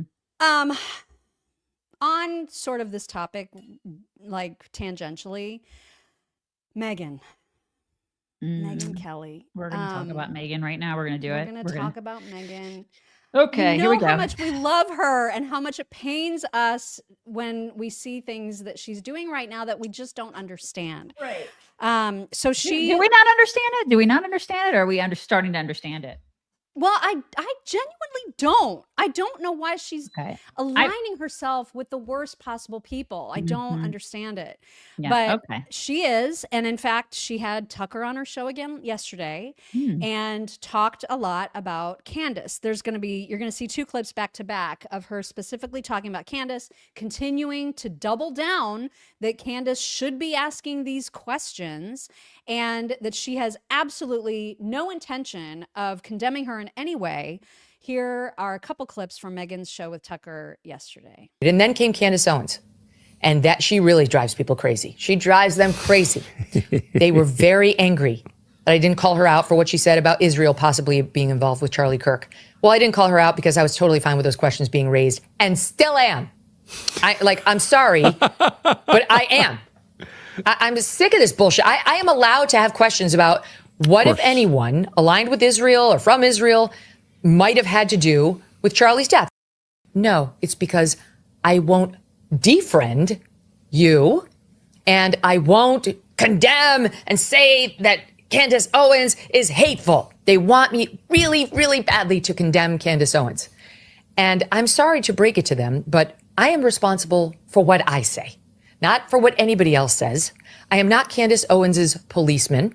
And by the way, they're kidding themselves that if just one more voice will say something nasty about Candace, she could finally be controlled. Like, how well has that worked so far? I don't think that's the reason, though. I just think that's a little disingenuous, because she calls out other people. And like her reasoning, the reasoning at the beginning was she's a young mom. Well, I mean, Meghan Markle was a young mom, and you totally trash her. I just think there's a lot of people that I just kind of go, okay, you call out that person and this person and that person over there. And like, she can be kind of ruthless in calling out people. Yeah. But for some reason, she just doesn't want to. Like, listen, you can say, I want to ask, I think it's okay to ask questions about the Israel thing. You can say that. That's fine. But still say, she's been a little batshit on this thing. Exactly. I mean, you can do that. And my issue is not that no one's asking her to stop being friends with anybody. Like, you have your friends or whatever. Right. But to act as though I'm only responsible for what I say and it's not my job to police other people. That's literally our job, is to provide commentary on what other people are doing and saying. That's what she has always done. So that doesn't fly. Like, that doesn't make any sense, because she's perfectly willing to call out anti-Semitism. Right. And she was one of the strongest voices when it came to the college campus protests, all of that stuff. She even said so also in that same episode that she was a strong supporter of Israel after October 7th, and she was. That she was a strong supporter of like consequences for all the idiot college kids who were pro-Palestinian, all that garbage. She was a strong voice. She finds it very easy to condemn it on the left, but she refuses to call it out on our side. And that is not okay. That's all we're asking, is for some consistency. If you're going to call it out on the left, you got to be willing to call it out whoever is saying it. You know, well, I think it's also just an individual thing too. Like, she is just unwilling to call anything out for Candace specifically, individually. And that's weird to me. Like, it's okay when all of the rest of us are saying, hey, this is not okay. This is not, to say, okay, in this particular podcast, she said XYZ. I agree with this and I don't agree with that. It's okay to do that. And if she gets mad about it, and when she gets, I think people are afraid of Candace. I think a lot of people on our side are just afraid of Candace. I don't understand that. She's just a freaking person. Who cares? You know? Yeah, so, she sends her. I mean, she. You know, we've gotten attacks galore Yeah, from her and army, we're especially nobody. when she sicks them on you. Right. Like when she actually responds to us directly, and then all of her crazy people, they pile on. I mean, Oh my God. it's vicious. Right. It's vicious. And we are not Megyn. So I mean, that's the thing. So especially over the past couple months, it's not been fun dealing with those lunatics. But see, I used to agree with you about the fact that this is a weird thing specific to Candace. But you think it's more than just that? Yes, and it's changing. There is a genuine shift to what's happening in her psyche, because now she's even promoting the ideas of Nick Fuentes, who she used to have no problem condemning, no problem at all. Well, but yesterday, here's what she said. Very interesting, and he's very smart, and on a lot of things, there is value to be derived from that guy's messaging. I'm sorry, but he actually has a lot of things he talks about that you're like, oh, this is not a bad point about our country. Okay, I just okay. What is happening? That was I had not seen that until right that moment. I hadn't. That was the first I'd seen that clip. So I just don't understand what's happening. Well, I I think there's some stuff happening that I don't know what it is. I don't know on our side of the aisle. Something's going on. But like when people look at us and they'll be like 7,000. Okay. Well, if you can say that to us, who, you know, I live in a normal house in a normal small town. What can you say about the people who have drivers and cooks and nannies? You know what I mean? What are you saying? Like, how much are you saying they're getting? That's all I'm saying. I just want some consistency. I would love some That's all. consistency too, but it's just a little bit weird. It's a little weird what's happening in our party. And I think that there's a definite fracture happening. I don't understand why. It's bad. I don't understand why everything has changed so much in the past, like 2 years. It's been a very short period of time that some of these people who used to think one way 3-4 years ago don't think the same way. We've not changed. Some other people have changed. You know, like you could kind of point some of the people's shift to October 7th and just like how that broke some people's brains. Right. But then those people began influencing people you thought that they could never influence, like what we're seeing. You know what I mean? It's bizarre. It's bizarre, which is a reminder, by the way, that we had a conversation about this with Erin Molan, who is awesome. And it's going to come out on Saturday. You should definitely make sure to check that out. If you like our Saturday interviews, you're going to love that one. Okay, so to some fun things. You guys probably know already that Marco Rubio's son, and I don't remember his first name. What is his first name? Anyway, Marco Rubio's son. How old is he? Well, he plays football for the Gators. Okay. And so I think he's a sophomore. I could be wrong about that. But he is such a cutie patootie, and he had his first football touchdown, like a first college football touchdown recently. And he's just so precious. But I want to know because I'm going to play you the clip of his reaction and all that. He to me looks exactly like Brandon Gill. Really? Saying that like he's Brandon Gill's son because they're essentially the same age, like they're 10 years apart or whatever. But he looks exactly like Brandon Gill to me. And maybe it's just me, but I want you to be looking at that too when you see how precious he is. Anthony, thank you. Anthony, he scored his first touchdown for the Gators. It was so cute. Here he is after. The touch, you punched it in. What are the feelings and thoughts right there? First touch, and the whole team mobs you. What is that like? I was insane. Well, first I want to thank God for that. It wouldn't have happened because of him. But I'm so glad I did that. Congratulations, brother. Thank you, sir. That was awesome. That was a great experience. Go Gators. Good job. He doesn't. I don't think he looks exactly like him, but he's darling. Oh my God, he's so Brandon Gill to me. He's so darling. What just a gorgeous kid, and what a sweet, sweet boy. I want to thank God. I mean, I cannot. I know, right? This is the kind. So that's great. the boy that I want my daughter to marry. You know? Yes. That boy, yes. right there. I cannot deal. He's so cute. I mean, just the most precious angel. All right. So to some fun things. There's this gal that does, I don't know, TikToks or Reels or whatever. And she is acting out what it feels like when you are prompted to change your password. So here's what that looks like. Shit, what's my password? What? Hi, I forgot my password. What's your email? What? What's your email? Or did you forget that too? Oh, sorry. I sent you a code. Oh, I got it. It's 45367. Are you a robot? What? No. You're so fucking for real with me right now. Are you a robot? I'm literally not a robot. She's a robot. No, she's a robot. What do you mean? Then show me the bicycles, bitch. Okay, I know what a bicycle is. So, okay. Try your hand at traffic lights. Traffic lights. Ow! You picked a tree. A tree is not a traffic light, you stupid fucking robot. Please, I'm not a robot. I'm gonna have to bring my colleague into this. Your colleague? Did someone call CAPTCHA? What letters do you see? There's literally no letters in that! Oh, there's letters. You just can't see them with the naked eye. What? Another one bites the dust, CAPTCHA. Please, I really need these lab test results. Fine, just slide the fucking puzzle piece. Thank you. Am I in? I'm in. Oh, it's you. Thank God. Oh, yes. You have chlamydia. Oh my God. Oh my God.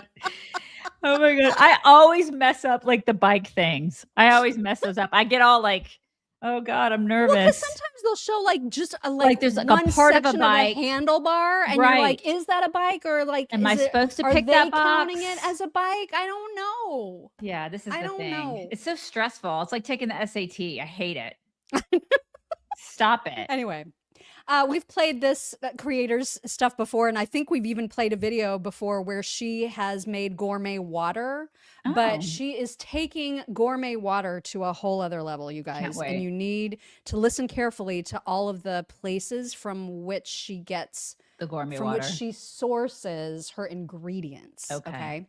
Here she is. Water that I melted down from freshly fallen snow. I placed them directly beneath the full moon to absorb the moon's energy before adding it to a pan over low to medium heat. To that, I added a few ice cubes that I made out of December's moon water before grating in some ice I harvested directly from a glacier. While that simmered, I chopped up some icicles I had saved from the winter of 1857 and added that in before straining it into a container and setting it aside. To my baking pan, I added some liquefied ice and my water spice and baked that at 750 degrees until it was fully melted. While that baked, I blended up some ice I gathered while summiting Everest last weekend. I strained everything into my glass before adding a bit of ice for garnish, removing any impurities, and then gave it a quick taste test before giving it to the children. That's right. You got to do that before you give it to the children, or else you're a terrible mother.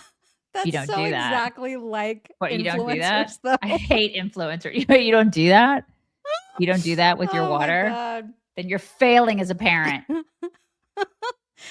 I know some people here don't like pranks, but this one cracked me up. So this is a married couple in the car, and the wife, who is in the passenger seat, gets a phone call. The husband doesn't know who she's talking to, and she's pranking him, and it's glorious. Take a look. How are you? Yeah. We were getting. I'm ready to eat now. We were getting ready to head that way. Excuse me? I don't know who the f you're talking to. All I did was ask you if you wanted me to bring it to you or if you wanted to bring it to me or meet me. Who's that? Who you talking to? Who you talking about meeting? Who that is? Bitch, who the f are you talking to, motherfucker? Yeah, bitch, who you talking to? Don't make me get spooned and have you come over here and handle this shit. Hey, this shit is not cool. All I did was call you to ask you. I beat up bitches, boy. I don't give a damn, boy. Y'all got still talking. Yeah, that is me. still talking. You yeah. Go get your mama and your brother and your daddy, because you're going to need all three of them fucking with me. Bitch, I don't know who the fuck you're talking about. Who is that? Let's go see about him right now. You need to talk to your mom. I need to what? Mama! Hello? Oh my God, he was having a heart attack. I can't deal with you, bro. Don't do that shit. Boy. Yeah, mama. I be talking to my mama like that, boy.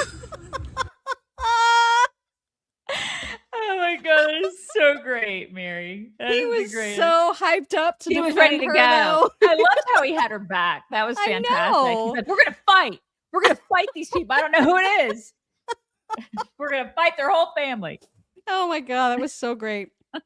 Okay, we can't let the day go without an animal. And in today's animal, we have a greyhound who, I did not know this, but apparently greyhounds are so delicate, and their feet in particular are so delicate that in very, very cold weather, you got to booty them. You got to put like the dog shoes on them. Yeah, because otherwise they just, they have very sensitive, fragile, delicate little beans. Little beans and the feeties. Okay. Yeah. But you know how dogs are. They don't like shoes. I No. mean, it's an adjustment Well, period. God You did know not what I give mean? them shoes. Right. I The mean- wolves are looking at them like, They're what like, have you become? You know? guys are basically that fry guy from Minnesota. That's what you are. in Good, dog congrats. form. Yes. Uh-huh. So anyway, this is a greyhound trying to get used to his new little shoes. God bless him. Oh my Good girl.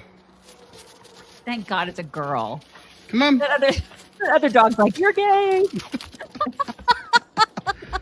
Good girl. Look at her little marchy marches. She doesn't See? want those. Those are pretty cool. No, they're not cool, Dad. They're not cool. They're not cool my at God, I all. Nobody love wants that so those. God bless her. Her sweet little toe them. beans. They're trying to keep her safe. They're I would trying just to keep her carry safe. her out into the snow, put her down, let her pee, on a, and like pick, on a royal pillow. pick her back up and bring her back into the house. That's what you do. Oh my gosh. All right. We do have a thank you from Gwen Niedermeyer. I'm sorry, I don't have my glasses. Niedermeyer. She says, I live in western Wisconsin, close to the Minnesota border. My friend's son lives in Minneapolis and has found whistles with instructions how to use them when you see ice. Oh my He just God. collects them and throws them away. Also, did you hear they canceled school in Minneapolis today and tomorrow for Well, that's safety? helpful. That's Wow. that's really helpful. Let's just cancel school. Oh my Because God. why do Yeah, good kids need job, to learn Liz. anything? I mean, that's why. God. Why have school? Minnesota Solar Baby says, Daisy, of course they want to see Minneapolis burn. If they burn it all, like with the George Floyd riots, they can say all the records that proved the fraud in Minnesota wasn't fraud could be burned. The Mhm. Democrats are perpetual victims. Mm-hmm. Scooter 3499 said maybe we could offer Denmark, Minnesota for Greenland. That'd be It's a good trade. great idea. No offense to any of our Minnesota. Get the Minnesota people out. You guys can come to Texas.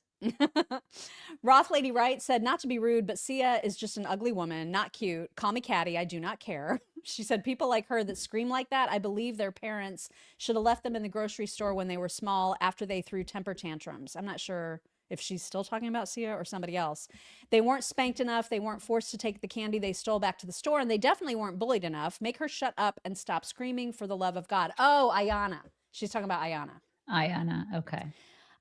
Sin by Fi on Locals said, I am very thankful for Megyn's attitude. I'm saving so much time since I unsubscribed from her program and morning update. Okay. She's saving time. I guess that's one way to look at it. Pick up new hobbies. That's That's good. right. Yeah. Now you. Marcy Perales, good morning. Happy Friday Eve. Yes, it is. Thank God. Have a wonderful day. See y'all tomorrow morning. Much love from me, David, George, and Annie. Thank you, Marcy. Sandy Stokes, 7549. A shout out to my friend Rita Davis. Friends nearly 40 years since our days as USMC spouses. I love that. She recently found COTR. I hope she's listening today. We hope she is too. Hi, Rita. Hi, Sandy. Thank you both for your service, because you put in the work too. Absolutely. BTK 1213. Activists face accountability for their behavior. Yeah. I would like to see that. I would like to see a lot of that. Right. Tomer Israeli. When people say it was not their fault, not her fault because she was just protesting, look at their timeline for October 7th and the justification for torturing and killing people who just went to a music festival. Mm-hmm. That's right. Nurm, please accept my dissent. The ICE officer placed himself in danger, which is not the basis for self-defense, according to Barnes and Felix. Yes, round up illegals. Don't shoot bling. Protesters take my money. I don't agree. I mean, you're welcome to have You can that dissent. opinion. Right. Absolutely. God bless the USA. You can have that opinion. But I think you're wrong. I think you're wrong. RNRM. Defense contractors grew out of control during the Clinton administration when Al Gore reinvented government and outsourced government jobs to contractors. Raytheon literally ran DOD facilities after that. Yeah, I can believe that, which that's not okay. Don Quixote. When I was at Raytheon, they invested, gosh, we have a lot of Raytheon people. When I was at Raytheon, they invested heavily in DEI and also boasted of having the largest lobbying team in DC of any defense contractor. Plenty of waste to cut. That said, Mock's sister is exactly right about government regulations. Yep. Lisa Sherman. I mean, to be fair to them, I mean, investing heavily in DEI was also required by the last administration. You know what I mean? Like, there's been Democrats who have been like forcing all of that nonsense onto any government contractors, so they have to do it. So you almost can't blame them for having to, you know, instill all this bullshit. Right. That's okay. Lisa Sherman, 5237. We Xmas Parade Wisconsin. 6. I'm sorry. Did I say we? Said we? I'm like, we? What is that? Is that like the we? Wisconsin Xmas, I'm going to get this right, you guys. Wisconsin Christmas Parade 6. Six were unalived. 6 were unalived by SUV. That's right. Yeah. Remember? Yeah. What was that city? Was it Kenosha? Or I was don't it, remember. No, I can't remember. I don't remember the city. But yeah, an SUV is a weapon. It can be a weapon. A car is a weapon. A freaking smart car can actually be a weapon. God, I get so mad when I see those. I know. I mean, yeah, it can be. Waukesha, yes. Or Waukesha. Waukesha. Is that how you say it? It's a Waukesha. It looks like a Waukesha, but it's Waukesha. That's right. Yeah. Yeah, I mean, this is the thing. I don't know how you can convince these people if they don't think that that's a weapon, that it is a weapon. But I guess it's just because we are living in Trump's America. And so they just are, this is them. Yeah. You know, and just going back to Arnurm's point, which is well taken, but I don't think that the officer in that split millisecond could have decided correctly whether she was fleeing or trying to kill him. And so when you are in that moment, in that split second, you got to do what you have to do to save your life. Right. And so I don't think anybody can blame him. I mean, obviously people are. They're blaming him for his reaction, which I think was utterly reasonable in that moment. People are doing it from their warm homes behind a screen when they don't have to be in that position. That's what they're doing. And that guy comes from a position where he has probably been in that situation before and knows the risks, is prepared to defend his own life and the life of others. So, yeah. Absolutely. Absolutely. Okay, you guys, we're bringing it in. It's Thursday. It's Thursday. We hope everybody has a fantastic day. Let's hope that it is a good day, news-wise. Quieter. Everybody pray for that. And we will talk to you guys tomorrow. Happy Thursday. Hello, beautiful people. This is the Chicks on the Right's Indian correspondent. Thank you for watching or listening. Be very sure to like, subscribe, and ring the bell to stay up to date on all of their delicious content. Okay, thank you. Come again.